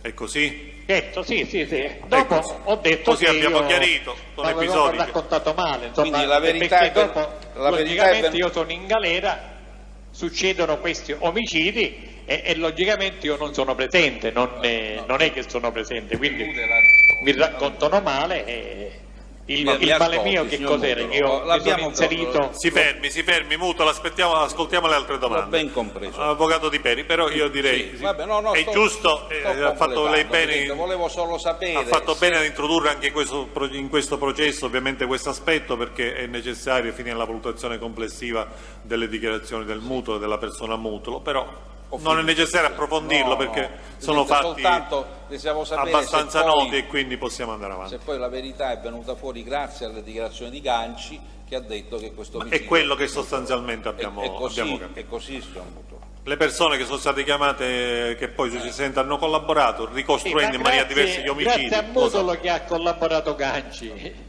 Grazie a Mutolo che ha collaborato Ganci. Inutile, si fermi Mutolo, non è necessario andare avanti su questo. Avvocato Di Peri. Ho terminato, Presidente, grazie. Allora andiamo avanti con gli altri difensori. Avvocato Anania. Buongiorno Mutolo. Buongiorno. Senta, appunto lei ha riferito riferendo nella sua paternità partecipazione all'omicidio di Di Maggio e di Inzerillo Salvatore, ma lei è stato smentito in questa accusa? Se sì, e da chi? Avvocato Anania, allora quello che abbiamo detto credo che non sia necessario approfondire, sono dati accertati Possiamo semmai chiedere... No, io lo so che sono dati accertati e sono nella vostra Corte d'Assise, nella vostra cancelleria. Possiamo semmai chiedere a Mutolo a completamento, io direi, di questo aspetto che non è necessario. Mutolo, lei è stato condannato per calunnia in relazione a questi fatti? Io sono stato condannato, no, ma qua non c'è calunnia, c'è l'autocalunnia che a me che mi avevano raccontato cose male e quindi io porto un luogo in cui è indiscutibile che io sono là presente, cioè al carcere. Quindi non è che... Sì, mi risponda alla mia domanda. In relazione a queste... Io so che sono stato denunziato, che mi hanno denunziato, ma io ci parlo del lontano, credo nel 94-95, quando ha collaborato finalmente Ganci e Anselmo. Lei ha riportato, mi ascolti Mutolo, e risponde in maniera così secca in modo che chiudiamo questo argomento che non credo sia necessario più approfondire. Ha riportato condanna in relazione a queste dichiarazioni? Guardi, io non lo so se sono stati condanne perché mi hanno fatto a me il cumulo, io ho subito, insomma, ora io sono libero, quindi io non posso dire specificamente di quali reati sono stato condannato. E allora possiamo fermarci qui, anche perché questi sono dati di fatto che possiamo agevolmente documentare per chi interessa, possono essere agevolmente documentati da chi interessa. Presidente, non è completa la domanda, la risposta di Mutolo quando dice sono stato poi contraddetto da De Ganci. Ecco. Lui è stato contraddetto dal collaboratore di giustizia Gaspare Di Maggio, lo ricorda? Sì, questo? Questo non ha specificato soltanto chi fosse. Ma... Allora, ricorda lei che Gaspare Di Maggio abbia reso dichiarazioni su quegli omicidi in particolare, in contrasto con le sue precedenti dichiarazioni? Guardi, signor Presidente, c'è stato un periodo in cui, diciamo, diversi collaboratori, insomma, io ci parlo che, per esempio, ce ne prendo a uno, Franco Di Carlo, che è anche imputato in questo processo, era arrestato a Londra, dopo 5 anni, quando termina di fare la sua pena, si prende la valigia per uscire e le guardie ci dicono: ma lei dove sta andando? Lei c'ha un mandato di cattura per Mutolo. Quindi lei non è che trova in tutto quello che diranno gli avvocati, perché giustamente se sarebbe per gli avvocati, ripeto la mia opinione, la mafia non esiste. No, a lei opinioni non ne deve dare, opinioni qui non ne deve dare, quindi si fermi. Avvocato Nania, facciamo delle domande ma non ritorniamo su questa vicenda che ormai è abbastanza chiara. Diversi personaggi, Mutolo, si fermi, ascolti se ci sono altre domande dell'avvocato Nania. Avvocato Nania, prego. Un'altra domanda. Lei ha testimoniato nel processo Tempesta e con riguardo all'omicidio di Saro Riccobono. Lei ricorda le persone che ha accusato di aver commesso quell'omicidio? Chi erano? Riferisce delle frasi molto colorite in tal proposito. Sì, ma erano frasi colorite che effettivamente aveva quella persona in cui io lo dico. Infatti quando questo si è impiccato al carcere di Milano, io a Salvatore Rina ci ho detto: questo si doveva impiccare 30 anni prima di tutto quello che ha commesso. Avvocato, e siamo sempre là. Gli avvocati siete pagati per Mutolo, anche si fermi, valutazioni di questo tipo. Presidente, è giusto che lo dico questo. No, lei non lo deve dire. Non lo deve dire. Lei deve rispondere alle domande. Deve rispondere alle domande. Sì, avvocato Nania. Lei sta parlando di una nel 1992, quando saltano in aria il giudice Falcone e Barcellino, se lei parla con questi avvocati, logicamente questi Mutolo, le ho già detto che queste valutazioni non possono trovare ingresso in questo momento e in questa sede. Avvocato Nania, chi era la persona che si è impiccata nel carcere di Milano? Vediamo se ci arriviamo da un altro lato. Vuole dire? Forse era un suo cliente, Giacomo Gambino, quello che dice che ho detto le frasi colorate. Sì. avvocato Nania, insomma non è che ora Sì, noi si fermi, Mutolo, risponda alle domande in maniera più secca. Anche a lei, quindi le è stato chiesto chi era il cliente, lei l'ha già detto, Giacomo Giuseppe Gambino. Giacomo Gambino. E quale sarebbe stata, insieme a chi Giacomo Gambino ha fatto questo? Questo che cosa, avvocato? L'omicidio di Saro Riccobono.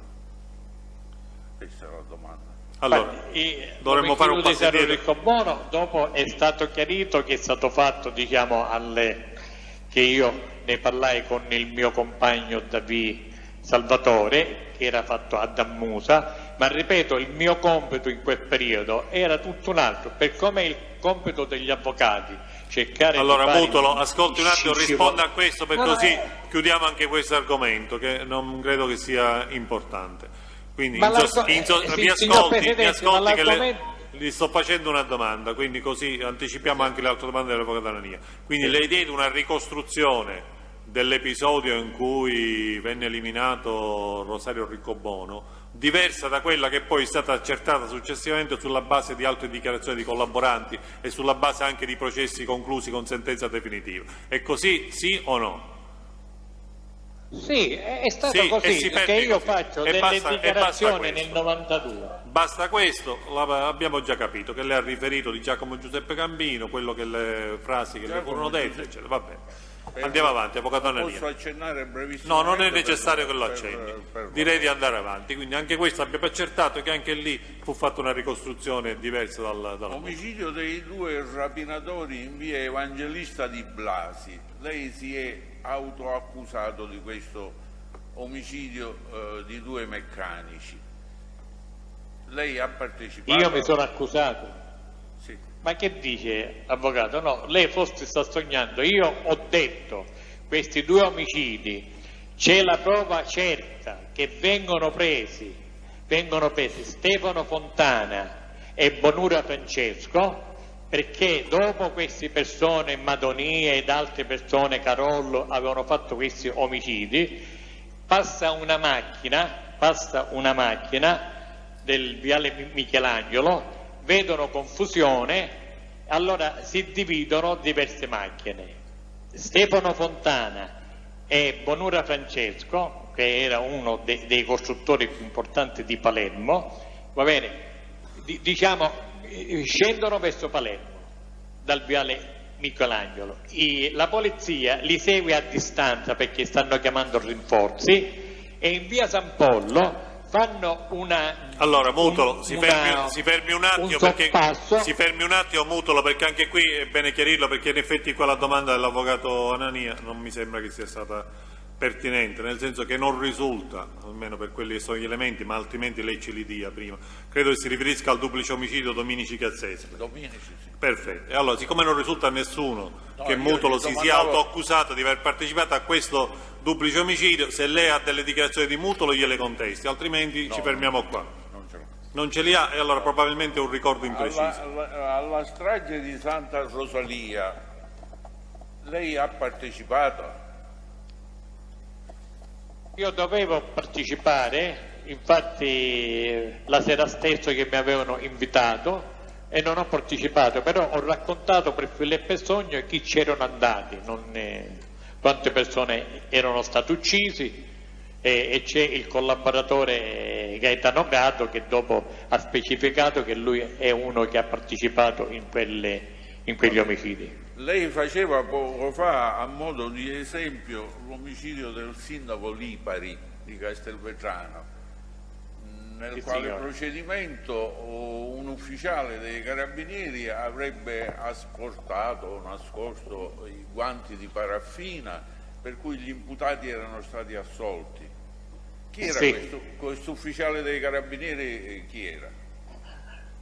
Era un colonnello dei carabinieri che diede l'alibi a Mariano Agate, che ora poverino è morto e mi dispiace perché insomma era una persona, un mafioso, però era buono di cuore, e a Nitto Santapaola e credo a un certo Leone, che erano stati fermati a non più di 2 ore del punto dell'omicidio, va bene, quindi ci avevano fatto il guanto di paraffina ed era positivo, va bene.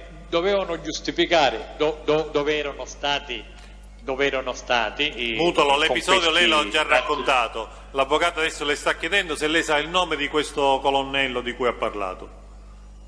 No, ma si può vedere nel processo. Quindi lei non lo ricorda, quindi non lo ricorda, va bene. Avvocato Anania, vada avanti. Il processo è in corte d'assise, lo sappiamo, ma se è necessario lei ci può dare gli atti ci può produrre gli atti che ritiene utili. Lei non era imputato e neppure testimone in quel processo, Mutolo.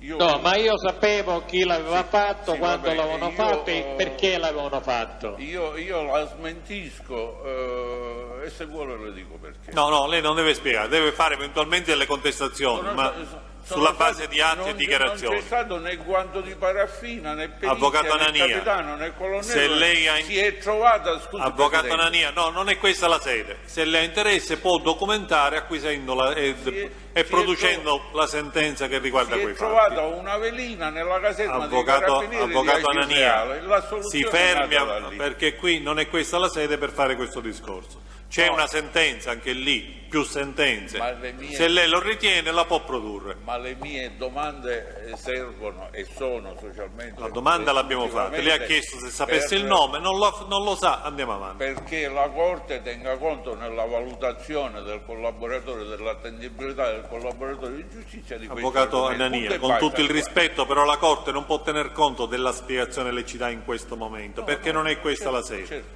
Può tener conto eventualmente dei documenti che lei riterrà di produrre. Non ho altre domande, Presidente. Benissimo. E allora, Avvocato Milo, l'Avvocato Russo, chi vuole intervenire prima?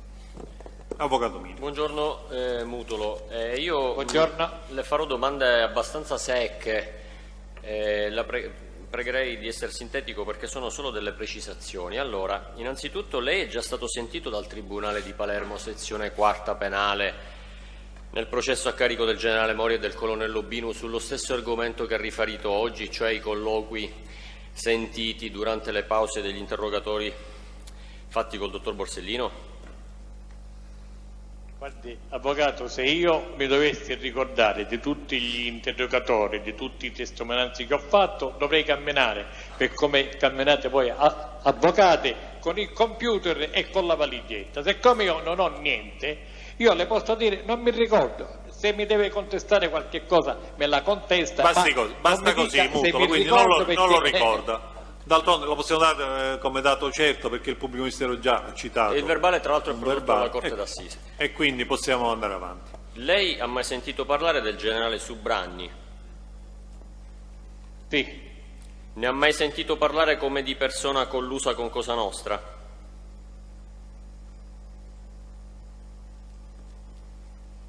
Guardi, io le posso dire questo, che logicamente Subranni adesso è un generale, se non sbaglio, tanto. E il generale Subranni fu quello che fece il primo verbale dell'omicidio impastato. Guardi, io le ho fatto una domanda, ne ha mai sentito parlare come di persona collusa con Cosa Nostra? Ma in parte non ne ho parlato mai io, però se lei mi chiede di una persona e ora io mi ricordo qualche cosa, è giusto che gliela dico, però io non ho parlato mai del generale Subranni, però le dico che il generale Subranni è stato quello che ha fatto le indagini dell'omicidio impastato, in cui ha detto che era saltato col treno, insomma, invece dopo si è saputo che hanno condannato a Gaetano Badalamenti. Sì, la mia domanda però era diversa. Io le ho chiesto se ha mai sentito parlare del generale Subranni come di persona collusa con Cosa Nostra, sì o no? No. Ha già precisato alle domande del PM che è stato interrogato 3 volte, se non erro, dal dottor Borsellino, ed ha dichiarato che il 1° luglio ha fatto al dottor Borsellino in via confidenziale e fuori verbale i nomi del dottor Signorino e del dottor Contrada. Io le devo contestare che nel verbale reso a Caltanissette il 14.499, pagina 13, il pubblico ministero le chiede: lei fece al dottor Borsellino i nomi di queste persone delle istituzioni e quali nome fece, se glieli fece? E lei risponde: no, guardi, Io non ne ho fatto nominativi al dottor Borsellino, ho fatto soltanto, diciamo, che volevo parlare di personaggi importantissimi. Io non è che ci ho detto subito voglio parlare di Tizio, di Caio e di Semproni. Allora, limitiamoci qui a prendere atto della contestazione, perché poi gliel'abbiamo fatta la domanda, lui ha risposto sui nomi, sui momenti, eccetera, quindi credo che non sia necessario. È giusto che lei registri la contestazione, ma possiamo fermarci qui. Per quali ragioni fece al dottor Borsellino i nomi del dottor Signorino e del dottor Contrada? Ma è semplice la domanda. Purtroppo ho messo in rischio tutta la mia famiglia, la mia vita, logicamente per uno scopo, di quella di lottare alla mafia. Logicamente io non è che ho parlato di due persone, di due galantuomini, di due lavoratori. Cioè lei mi può fare 100.000, diciamo, contestazioni, ma le mie contestazioni sono sempre inerenti o a mafiosi o comunque personaggi che erano collusi con la mafia. Mi dispiace perché come ho detto che il dottore Borsellino si è suicidato, e se io sapevo questo nemmeno lo nominavo, ma logicamente l'ho nominato perché e lui perché si è suicidato? Se la ponga lei questa domanda. Vabbè, non deve fare domande lei di questo tipo. Avvocato Milio, andiamo avanti con le domande. Sì, quale fu la reazione del dottor Borsellino quando lei fece il nome dei dottori Signorino e Contrada?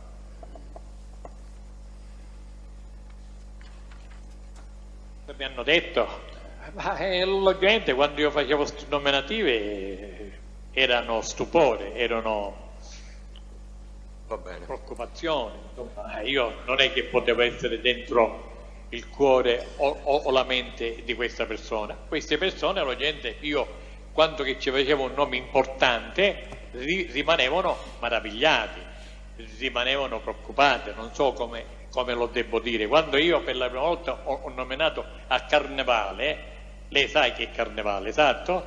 Sì. Insomma, ma logicamente non è che l'ho dichiarato perché io ho qualche cosa contro Carnevale, ho detto ai giudici prendete queste sentenze, queste sentenze, queste sentenze, e per come io di Signorino o di Contrada portavo delle cose ben specifiche, cioè diverso è, insomma, se uno ora a distanza che di 20 anni magari mi fa una domanda io non posso essere preciso per come ero preciso 23 anni fa. Va bene, ma mi va bene così, vado avanti. Lei ha già riferito che in occasione di qualche incontro dopo la morte del dottor Falcone, prima di incontrare il dottor Borsellino, ha parlato con il dottore Vigna ed altri magistrati. Le chiedo, a questi magistrati, a questi soggetti, lei prima di fare i nomi al dottor Borsellino, di incominciare i colloqui col dottor Borsellino, a quegli altri soggetti parlò di soggetti vicino a Cosa Nostra, parlò di vicende di Cosa Nostra? Guardi, io volevo parlare con i giudici di Palermo e logicamente dicendoci che avevo cose importanti, ma logicamente il dottore Vigna oppure il dottor Di Gennaro non è che erano persone, diciamo, così qualunque, erano personaggi che avevano un lavoro ben specifico a quel periodo. Ora magari hanno chi è morto, chi è politico, chi è presidente dell'industria, ma allora noi parliamo del 1992, del 1991. Queste sono persone che stanno lottando, non difendendo i mafiosi, stanno lottando ai mafiosi. Va bene. Allora, lei ha riferito che il dottor Borsellino parlò della dissociazione con le sue testuali parole sono queste, De Gennaro, Gratteri, erano questi con cui parlava, e Di Petrillo, erano questi i paperoni, ha detto. E poi chiedo conferma di questo. Se ho ben capito, rispondendo alle domande del PM, lei ha origliato questo discorso, cioè l'ha sentito da lontano, è corretto? Guardi, io non è che mi mettevo dietro la porta a origliare, loro parlavano tranquillamente, io ero seduto completamente nella stanza accanto, non erano stanze completamente chiuse, erano stanze con i separati, insomma, a un certo livello, quindi la voce, il rumore si sentivano molto bene. Va bene. Lei ricorda se... Quindi questo anche per precisarlo, perché visto che non tutti conoscono i luoghi, quindi c'erano delle pareti di vetro, spieghi un po' meglio, dei vetri che separavano, come era organizzato questo, come erano divisi questi ambienti? C'erano le porte a tipo sgabuzzini e c'erano, non lo so, arrivava il tetto fino a 2 metri, a 2 metri e mezzo, quindi non è che erano stanzette chiuse proprio in via Carlofeo. Diverso era quando eravamo, diciamo, in via Priscilla e c'erano le stanzette chiuse. Del tutto chiuse, va bene, andiamo avanti. Avvocato Mini. Allora le chiedo, in quell'occasione che ha riferito, questa qua di cui ho parlato oggi, ricorda se si discusse dell'iniziativa di Pippo Calò? Di un'iniziativa di Pippo Calò, cosa si dicesse in merito ad un'iniziativa di Pippo Calò? Pippo Calò, come altri personaggi della mafia, hanno avuto sempre un ruolo, diciamo, dialettico diversi di altri mafiosi, ma io ricordo in quel periodo si parlava anche che Pippo Calò era uno di quelli promotori che volevano portare avanti questi discorsi, ma ce n'erano altri che addirittura gli avevano chiesto l'autorizzazione per potersi muovere all'interno dei carceri per poter parlare. Sì. Quindi ricorda se Pippo Calò si volesse proporre come promotore o come delegato per portare avanti queste istanze relative alla dissociazione? Guardi, io per fare il nome di Pippo Calò vuol dire che l'avevo sentito, perché non è che io nomino tutti i mafiosi che sono in galera, io non è che dico Totorrina, per esempio faccio il nome di Totorrina perché vuole parlare. Totorrina aveva un ruolo quando era fuori, quando era dentro c'erano persone che erano dentro e che speravano in queste cose che loro volevano fare. E allora io le ricordo che il giorno 5 novembre 2009 lei ha dichiarato, in particolare ricordo che si discusse del fatto che Pippo Calò dal carcere, nella qualità di portavoce dei capi mandamento che erano detenuti, portò avanti tali argomentazioni sulla dissociazione, alle quali si aggregarono anche i comurristi, ancor più compiutamente nel processo a carico del generale Mori e del colonnello Binu, pagina 34 della trascrizione. Ha detto: no, Pippo Calò, io non lo so che cosa ha detto. Io ho detto nelle mie dichiarazioni precedenti che io ho sentito che era Pippo Calò quello il promotore che voleva essere delegato, non so da chi, dai giudici, non so da chi, di poter girare nelle carceri per parlare con altri capi mandamento, perché era una cosa che prendeva tutta la mafia, voleva essere delegato lui. A che titolo era questa informazione non lo so, però io ho sentito che il proposto era Calò. E potrei andare avanti, ma... Allora, Muto, ascoltando queste dichiarazioni che lei ha reso a suo tempo, le ricorda... Io mi ricordo che queste dichiarazioni le ho fatte e mi ricordo perfettamente il perché io avevo sentito, ma non solo Pippo Calò, insomma, per come è scritto là, insomma, non è. Cioè, Pippo Calò era uno di quelle persone, perché c'erano diverse persone, perché non è che poteva ora uno dal carcere di Famigliana poteva andare a Saluzzo oppure a Milano o a Torino.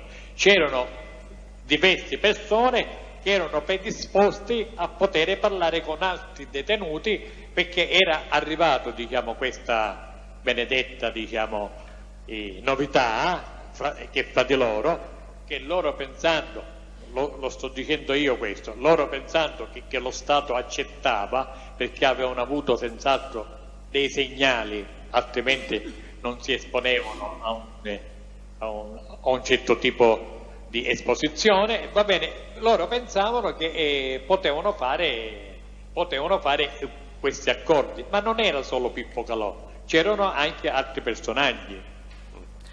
Lei ricorda se il dottor Borsellino in quell'occasione mostrò di essere già a conoscenza di questi discorsi sulla dissociazione, cioè di averli comunque percepiti prima, oppure se ne parlò per la prima volta con i funzionari della DIA? A me non è che mi hanno dato l'esclusiva per io poter dare un'interpretazione del genere. Io capisco che per io sentire questi discorsi vuol dire che ne avevano parlato altri personaggi, però io non ero tenuto, io non è che ero diretto che io parlavo con il dottore Borsellino per queste cose, a me queste cose non mi interessavano, erano cose che io percepivo, che capivo, che sentivo quando altre persone parlavano, però io capivo che si trattava di questo. Sì, perché il 5 novembre 2009 lei dichiara, pagina 2, posso affermare con certezza che il dottor Borsellino, per quello che ho percepito, era a conoscenza di tali fatti, che dunque non apprese per la prima volta in quell'occasione. Vado avanti. Che cosa ho detto? Io non è che posso dire che quella era la prima volta, io semmai era la prima volta che sentivo queste cose, ma il dottore Borsellino io non lo so da quanto tempo aveva questo sentore.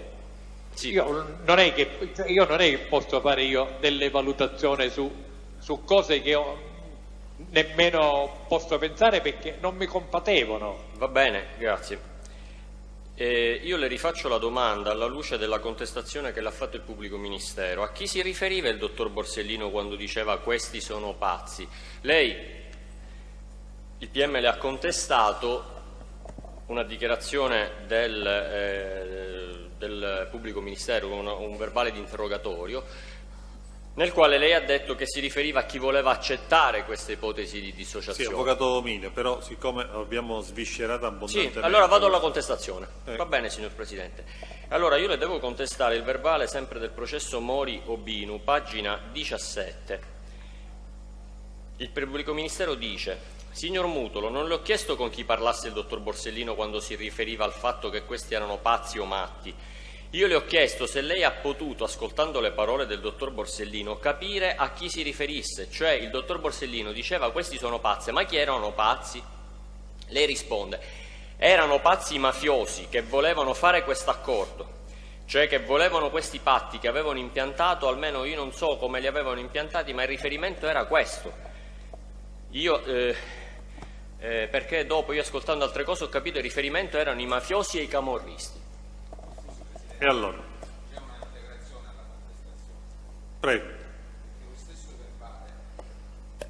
Sì, le è stato contestato io 3 righe dopo, però la risposta... quello che ho detto io che devo dire, No, per no, me aspetti, l'interpretazione Mutolo, mia erano prima di pazzi rispondere, per le aspetti. persone che proponevano Mutolo. queste cose, potevano essere...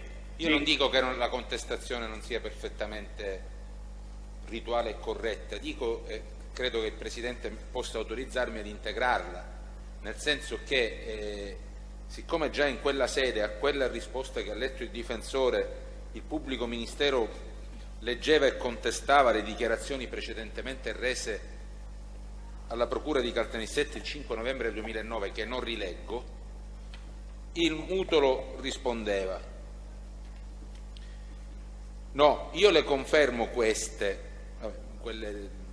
Infatti io quando dico che dopo ho saputo che c'era Pippo Calò che voleva diventare o era, cioè io non è che ascoltavo con interesse proprio il portavoce di questi capi mandamenti che c'erano in galera, io mi riferivo a questo. Io forse mi sono espresso male, però il dottor Borsellino, non parlando direttamente con me, erano sempre discorsi che io magari ascoltavo, perché il dottor però... No, mi scusi, finisco, sta finendo. La contestazione mia è stata chiara. Avvocato Milio, però effettivamente, siccome la Corte ovviamente non conosce questi interrogatori e non conosciamo anche, voi estrapolato delle frasi e noi non conosciamo neppure l'ordine, lei ha fatto riferimento a una contestazione che aveva fatto precedente il pubblico ministero, la Corte non sa se quella contestazione si riferisce a un passo antecedente o successivo rispetto a quello che ha letto lei, quindi è corretto per la più ampia conoscenza. Poi le valutazioni ognuno le farà, voi per quello che vi riguarda e noi per quello che ci riguarda, però una conoscenza più ampia e più completa è necessaria. Vado avanti, pubblico ministero. Sì. Allora, il dottor Borsellino, non parlando direttamente con me, erano sempre discorsi che io magari ascoltavo, perché il dottor Borsellino non è che parlava di queste cose con me, parlava con altri personaggi, io ascoltavo e capivo il discorso qual era. Il discorso era quello che il dottor Borsellino era disgustato, era arrabbiato, era incazzato perché logicamente i mafiosi avevano l'interesse di fare queste cose, però c'erano persone delle istituzioni magari che avevano fatto intravedere qualche cosa che si poteva fare. Ecco perché lui era contrariato, perché logicamente lui non voleva l'idea, lui di queste cose non ne voleva sentire proprio, era disgustato. Quando dico che è disgustato intendo dire che era contrariato e tutto. Era disgustato nei confronti di chi? Mutolo, di personaggi, diciamo, che lui sapeva magari che dello Stato, che c'era qualcuno che si stava interessando. Chiedo scusa, pubblico ministero, perché non ho seguito. Che pagine erano queste cose che ha letto lei? Esattamente a seguire della contestazione che ritualmente e correttamente ha fatto lei, cioè pagine 18 e 19. Le seguenti, grazie. Per la quale ci possiamo fermare, diamo atto della lettura completa, ma già su questo Mutola ha ampiamente risposto prima, quindi non credo sia necessario porre allora, altre domande. Lo ha già evidenziato il pubblico ministero, lei ha affermato che il dottor Borsellino era disgustato e fortemente contrariato. Posto questo, io le chiedo, lei ha mai avuto notizia di una proposta proveniente dall'onorevole Violante per emanare una legge che favorisse la dissociazione degli appartenenti a mafia, camorra e 'ndrangheta? Ho capito questa ultima domanda, scusi. Le dico se lei ha mai avuto notizia di una proposta di legge dell'onorevole Violante per emanare appunto una legge che favorisse proprio la dissociazione di appartenenti a mafia, camorra e 'ndrangheta. Guardi, io no, però io le posso dire, avvocato, che attraverso ci sono tantissimi avvocati e pubblici ministeri che mi fanno delle domande. Guarda, a me non mi interessa, a me interessa se lei ha avuto notizia o no. Lei deve dirci se ha sentito parlare di questa iniziativa legislativa, sì o no. Di come io rispondo in un verbale, io non è che mi posso ricordare 100 verbali di come mi si pone la domanda. Allora, Mutolo, mi ascolti e cerchi di essere più sintetico. In questo momento lei ricorda di aver sentito parlare di un'iniziativa legislativa dell'onorevole Violante a proposito della dissociazione, sì o no? Ma guardi, io penso che qualche cosa che l'ho sentito dire, ma principalmente non da Violante ma da Berlusconi, insomma, che ci sono stati alcuni onorevoli, alcuni magistrati, alcuni personaggi che hanno fatto queste proposte, però io non è che posso essere ora non ricordare. Si fermi qui, vediamo se il difensore le deve fare qualche contestazione o altro. No, produrremo i documenti. Lei ha mai sentito parlare in quel periodo della proposta proveniente dai PM di Palermo e segnatamente dal dottor Scarpinato?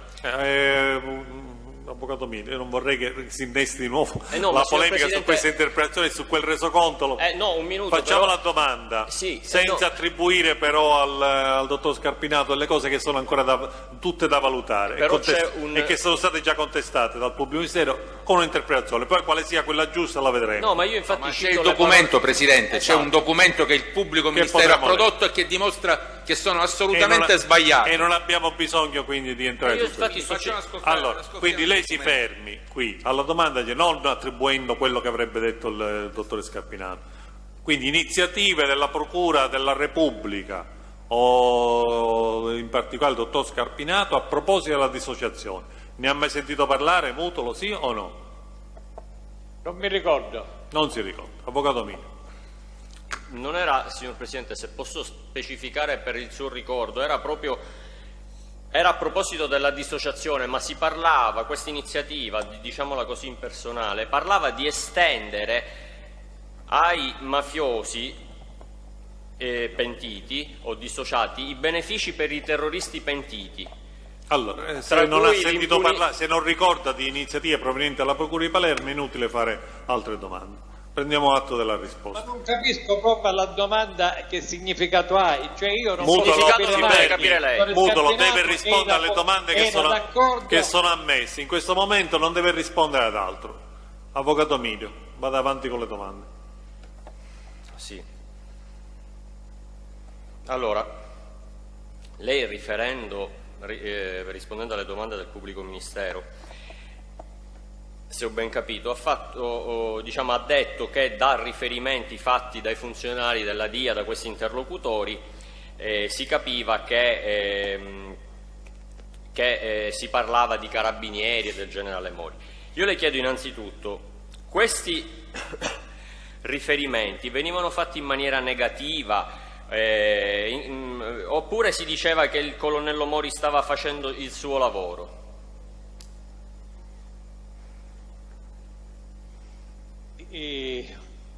Ognuno aveva la sua angolazione da rispettare.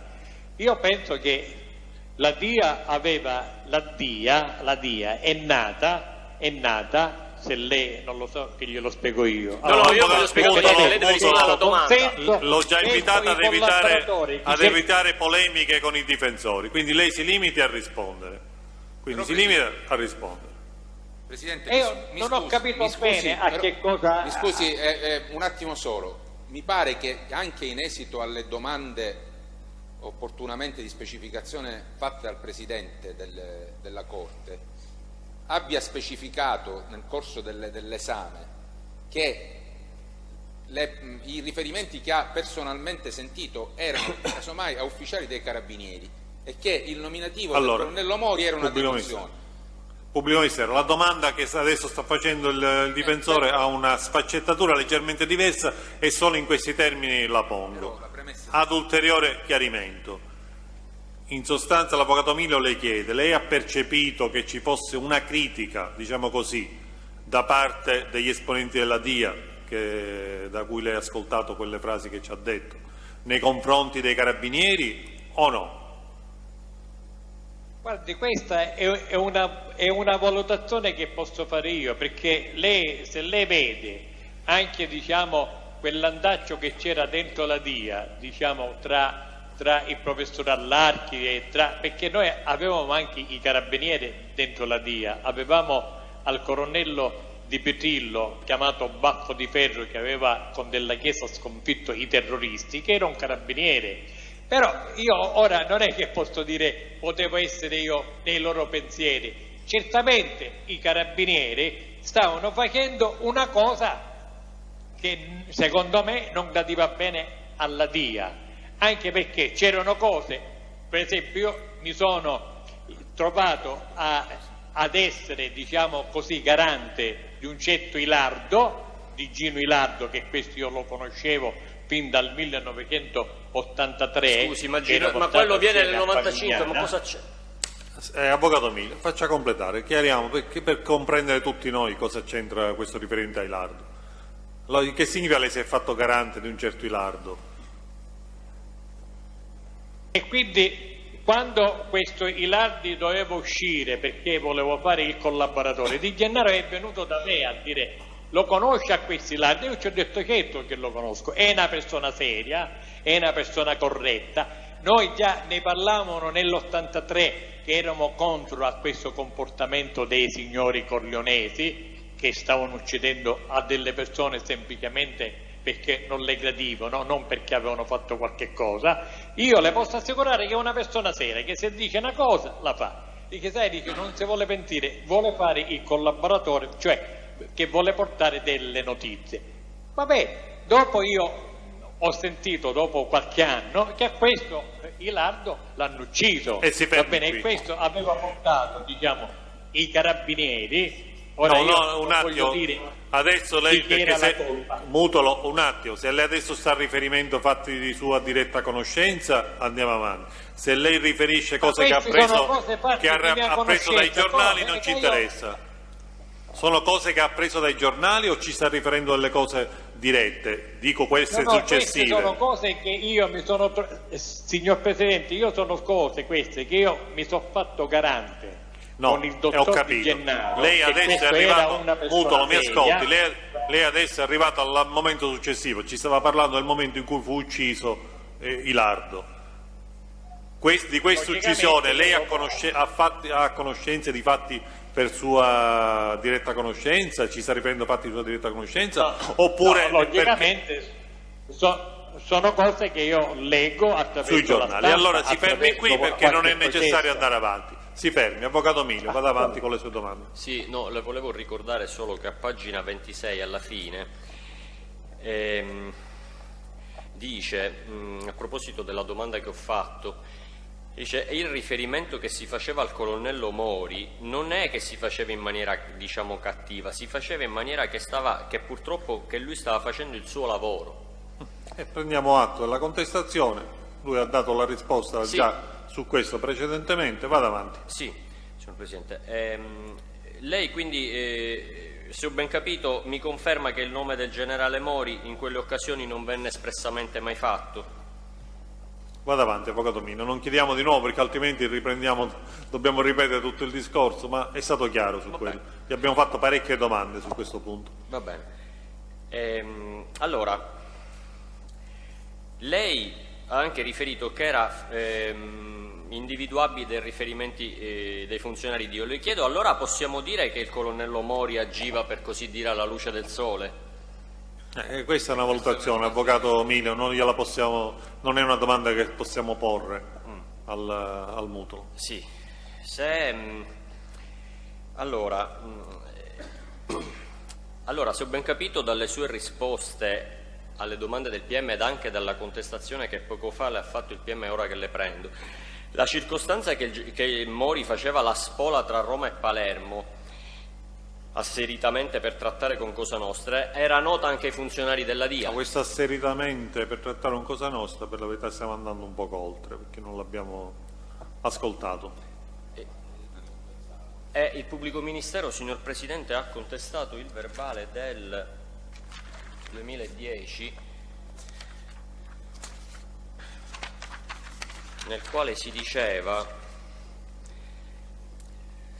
dai riferimenti fatti dai funzionari della DIA, di cui non ricordo i nomi, scendeva spesso a Palermo e aveva contatti all'interno di Cosa Nostra per trattare. Questo è il verbale che gli ha contestato prima il pubblico ministero. E a questo Mutolo ha dato la sua risposta. Sì. Quindi o gli facciamo un'altra domanda, un approfondimento, ma altrimenti ripetere di nuovo questo discorso. Quindi era nota anche ai funzionari della DIA?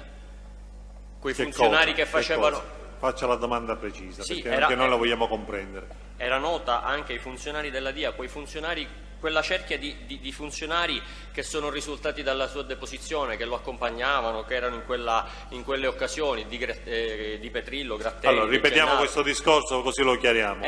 Mutolo, lei ha ascoltato questi esponenti della DIA parlare di questi viaggi a Palermo. Ricorda se questi funzionari della DIA abbiano parlato dello scopo e quale fosse lo scopo di questi viaggi del colonnello Mori? Presidente, io le posso dire questo, che in quel periodo siamo in un periodo molto, diciamo, turbolento, va bene? Io abito con la DIA, sono una persona che sto vicino alla DIA e la DIA è l'unico organo predisposto a combattere la mafia.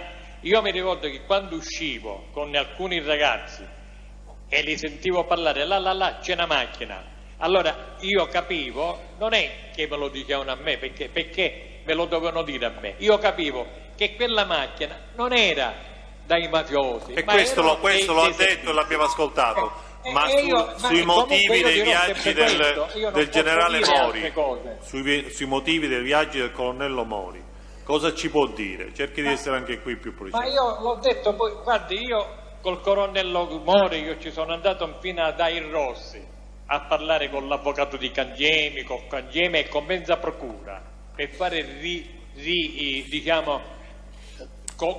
collaborare a Cangemi. Mi sono spiegato, io ero una persona che ero votato per fare collaborare alle persone, esatto. Quindi però io le devo dire ora con tutta tranquillità che si sapeva in giro che il Rossi, ora io non è che voglio dire, cioè il colonnello Mori era la persona che era più conosciuta, insomma, se passava dall'aeroporto oppure da qualche altra parte lo conoscevano, insomma, non è. Più di una volta io sentivo, sì, è sceso a Palermo. Ora io non so se scendeva a Palermo per parlare per prendersi il sole o parlare con qualche persona perché c'erano impiattate queste cose. Logicamente il riferimento a me mi sembra più logico, ma con i fatti che sono avvenuti dopo, perché questi discorsi perché non sono usciti nel 92, 93 e sono usciti nel 2010, nel 2014? perché ora ci sono le idee più chiare, insomma. Cioè, che cosa posso dire io? Devo ripetere sempre che No, non ripeta più, si fermi qui, vediamo se l'Avvocato Milio ha altre domande su questa questione. E allora, in riferimento alla sua risposta e alle sue valutazioni, le devo contestare che al processo a carico del generale del colonnello Obinu, pagina 27-28, il PM aveva contestato esattamente la stessa frase. Leggo, PM, il colonnello Mori si diceva che scendeva a Palermo per trattare e il dottor Borsellino era contrario. Questa contrarietà è un suo giudizio, una sua ipotesi, eccetera. E lei risponde, no, il mio riferimento non è che il dottor Borsellino quando parla si fa riferimento al colonnello Mori. Questa è una cosa che non c'entra niente. Il dottor Borsellino non so da quale fonte, da quale pregiudizio, da quale cosa sapeva che c'era questa trattativa, che ci poteva essere questa trattativa, che c'erano persone interessate ed era disgustato. Il riferimento era non solo ai mafiosi ma pure a quelle persone che stavano intavolando, però non è che specificamente si parlava del colonnello Mori o di un'altra persona, si parlava che i mafiosi avevano trovato interlocutori. Non so chi potevano essere, va bene? Non c'è contrasto, Presidente. Anche questo, vediamo se ci sono, se vuole aggiungere qualche cosa, Mutolo, su questo, anche se mi pare che abbia già ampiamente risposto. Posso andare avanti, signor Presidente? Vada avanti, prego. Allora, Presidente, io che cosa devo, cioè, se a me mi si fa una domanda specifica io rispondo, ma tutte queste letture così, va bene che una volta mi si vengono fatti di una maniera, dopo di un'altra maniera, io come posso rispondere? Io confermo. No, lei ha già risposto e quindi ha già detto qual è la sua, una mia valutazione, il suo ricordo di oggi. La faccio ora nel 2014, non nel 92-93. Io le posso dire nel 92-93 quello che bolliva in pentola e in pentola bolliva che c'erano personaggi dello Stato. Ora io non so se era Obimo, se era Mori, se era Orlando, io non lo so, c'erano personaggi che hanno cercato di fare delle trattative con la mafia, c'erano altre persone che non volevano, va bene, tra cui il dottor Borsellino, e per questo secondo me il secondo me lo lasci da parte, il secondo me perché non ci interessa. Avvocato Milio, faccia altre domande. Allora, signor Mutolo, allora, alla luce del fatto che i funzionari della DIA ne erano a conoscenza, ma hanno omesso di riferire alla magistratura un fatto di tale gravità, anche questa è una 20 valutazione anni. che non possiamo chiedere a Mutolo. Certo. Poi la farà lei al momento giusto. Senta, Mutolo, le ultime domande, signor Presidente. Nel 2010, quando lei ha riferito ai PM di Caltanissetta questa vicenda, lei era a conoscenza che vi era un processo in corso nei confronti del generale Mori e del colonnello Obinu?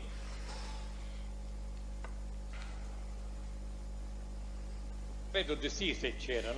Io ora, ripeto, io non è che mi posso ricordare di tutti i processi, ma comunque se c'era un processo sicuramente io lo sapevo. Sì, se la televisione ne aveva parlato, sicuramente io ascolto la televisione, non è che io spengo la televisione e mi vedo soltanto Paperino, io mi vedo, insomma. Va bene così. Avvocato Milio. Confermo che al PM ha detto che mi è noto che il generale Mori è attualmente sotto processo. Le ultime domande proprio. Lei ha rilasciato un'intervista alla trasmissione radiofonica di Radio 24 La Zanzara nel novembre scorso.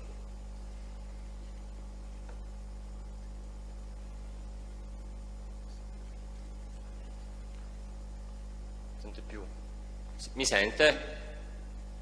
Sì, la sento, ma non la sento bene, la sento. Sì, ma io ho lasciato un sacco di dichiarazioni ai vari trasmissioni, insomma. Sì. Non soltanto alla Zanzara. Io le chiedo, in quell'occasione ha affermato che il Presidente della Repubblica voleva coprire qualcosa e voleva nascondere la verità? Presidente, ma l'opposizione sotto il vorrei capire della la pertinenza. Aspetti, Mutolo, io ho detto alla Zanzara che ha 4 anni, 5 anni, che io ho fatto delle dichiarazioni in cui ho chiamato in causa anche il Presidente della Repubblica con il giornalista Viviani, che sicuramente avrà la registrazione. Aspetti, Mutolo, perché altrimenti bisogna andare avanti, chiarisca un po'. Lei ha fatto dichiarazioni alla stampa o dichiarazioni davanti all'autorità giudiziaria? No, alla stampa. Cioè, alla stampa, quindi su responsabilità che non ci riguardano. Si fermi qui allora, Mutolo. Io non mi ricordo se l'ho fatto pure ai magistrati, ma sicuramente anche a qualche magistrato io l'ho fatto, sicuramente. Però, e cioè che cosa ha detto? Io non mi ricordo. In cui io dico questo, io mi sono trovato nel 1993 a parlare 10 ore e mezzo con il presidente Violanti, che era presidente dell'antimafia, insomma. E allora ho portato come base principale alla lotta alla mafia il sequestro dei beni dei mafiosi. E i mafiosi non ci interessavano 30 anni ci interessava intanto di togliere i beni. Dopo 15 anni, che finalmente dopo 8 anni hanno messo questa legge del sequestro dei beni, io faccio un'altra dichiarazione alla stampa, ai giornali, ai magistrati, ma in diverse trasmissioni, e in cui chiamo in causa il Presidente della Repubblica e dico: signor Presidente, faccia sua questa domanda.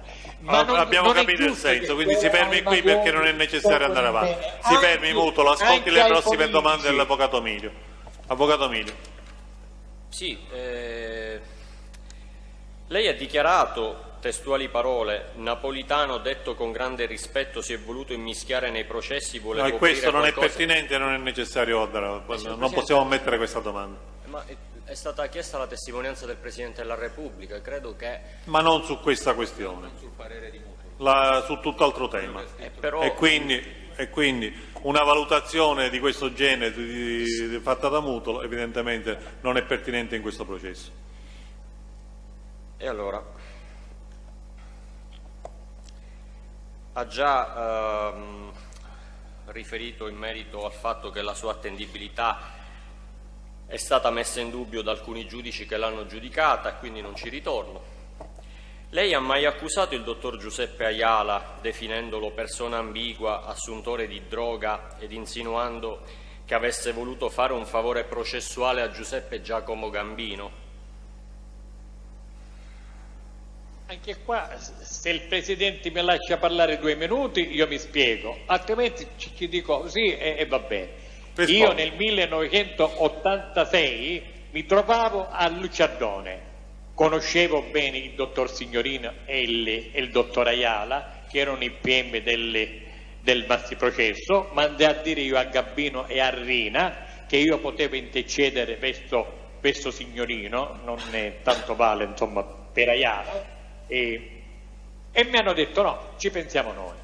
Dopo io ho avuto modo di constatare che mentre c'è stato il maxiprocesso, a me il dottor Ayala mi ha sparato 25 anni, al mio capomandamento 10 anni, ma questo lasciamo andare. Quando io ho collaborato, andiamo a nocciolo di questo discorso, io non è che non mi ricordo di Ayala, io mi ricordo di Ayala, però siccome io lo vedo ininfluente perché ormai non era più nella magistratura ma era come un politico, se lei guarda le date, quindi io non lo chiamo, però le dico al dottor Natoli, non so se il dottor Natoli ancora si ricorda o meno, ci ho detto guardi, io non lo tocco al dottor Ayala perché ormai non c'è più che fa i magistrati, altrimenti ce ne sarebbe anche per lui, va bene?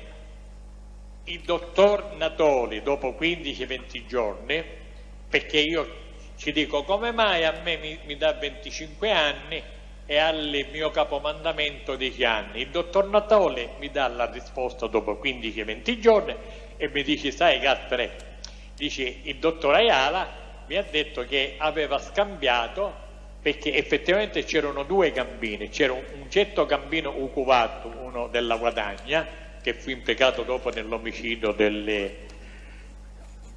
Marchese Pietro, e questo Giacomo Gambino. Quindi il dottor Ayala sapeva che io sapevo di lui quello che lui era, ma comunque non è che mi interessava perché non era più in magistratura.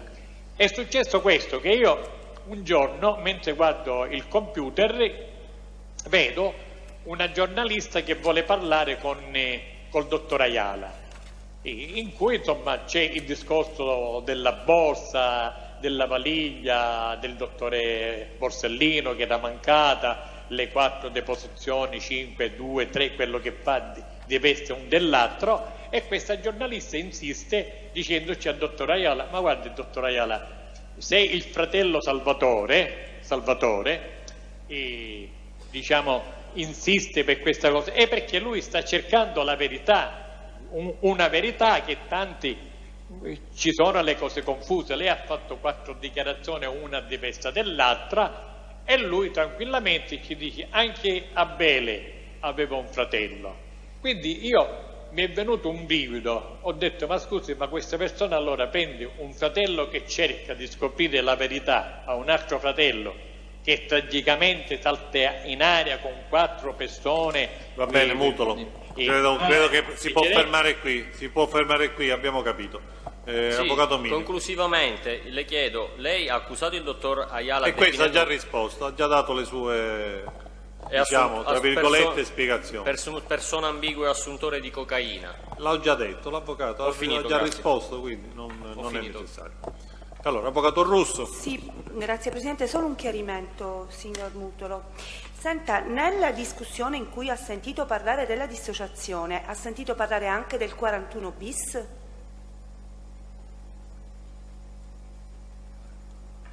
Avvocatessa, guardi, quando noi parliamo delle trattative, di questo interessamento che hanno i mafiosi verso gli organi dello Stato, ora io non voglio dire i carabinieri, la polizia, i politici, guarda tutto quello che concerna diciamo, il mondo, diciamo, dei mafiosi, principalmente il 41 bis. Forse la cosa più importante erano il sequestro dei beni, ma subito dopo il sequestro dei beni viene il 41 bis, perché io lo so, i discorsi che ci sono stati, le dichiarazioni che ho fatto fin dal 94 con i magistrati del 41 bis, quindi logicamente entravano anche principalmente il 41 bis, che lo volevano togliere, ma tante cose insomma che... Va bene, si fermi diciamo, Mutolo. Sì, grazie. Si fermi Mutolo, ascolti se ci sono altre domande. No, era un chiarimento perché poc'anzi era stato detto incidentalmente, quindi volevo semplicemente che me lo precisasse. Nessuna altra domanda, grazie. Scusa signor Presidente, avevo dimenticato una domanda. Prego, avvocato Mini. Signor Mutolo, ma lei come mai sta parlando solo ora di questo riferimento al 41 bis e non ne ha parlato né ai magistrati della Procura di Caltanissetta, né ai verbali depositati, né al processo Mori? Allora, la domanda è, ne ha parlato precedentemente? La domanda. Il come mai? Non ho capito. Vediamo innanzitutto. Non ho capito, scusi. Lei l'avvocato Mino le sta chiedendo, diciamo, traduciamo la domanda, se di questa questione di aver sentito parlare allora anche del 41 bis nell'ambito di quelle discussioni anche sulla dissociazione, lei ne abbia già parlato con altri magistrati precedentemente, quando è stato interrogato a Caltanissetta o in altre sedi? Guardi, io ne ho parlato di questo 41 bis, sa quando? Verso il 94, che con i giornalisti a rotolo su Rai 3, in cui un signore politico ha detto che, ecco, dice, Mutolo ci ha dato lezione del codice penale, in cui io dicevo che il 41 bis per certi versi non era, diciamo, una cosa umana, perché quando un bambino va a trovare il genitore, va bene, e c'è il vetro, non è una cosa umana. Sì, ma la domanda dell'avvocato Milio era se lei ne avesse parlato in relazione a quelle vicende del luglio del 1992. Ma guardi, sono presente, io ho fatto migliaia di dichiarazioni, di interrogatori, quindi non lo ricorda. Va bene, si fermi qui. Allora, ci sono altre domande da parte di nessuno, quindi allora anche da parte nostra credo non ce ne siano, quindi ci possiamo fermare qui per quanto riguarda l'esame di...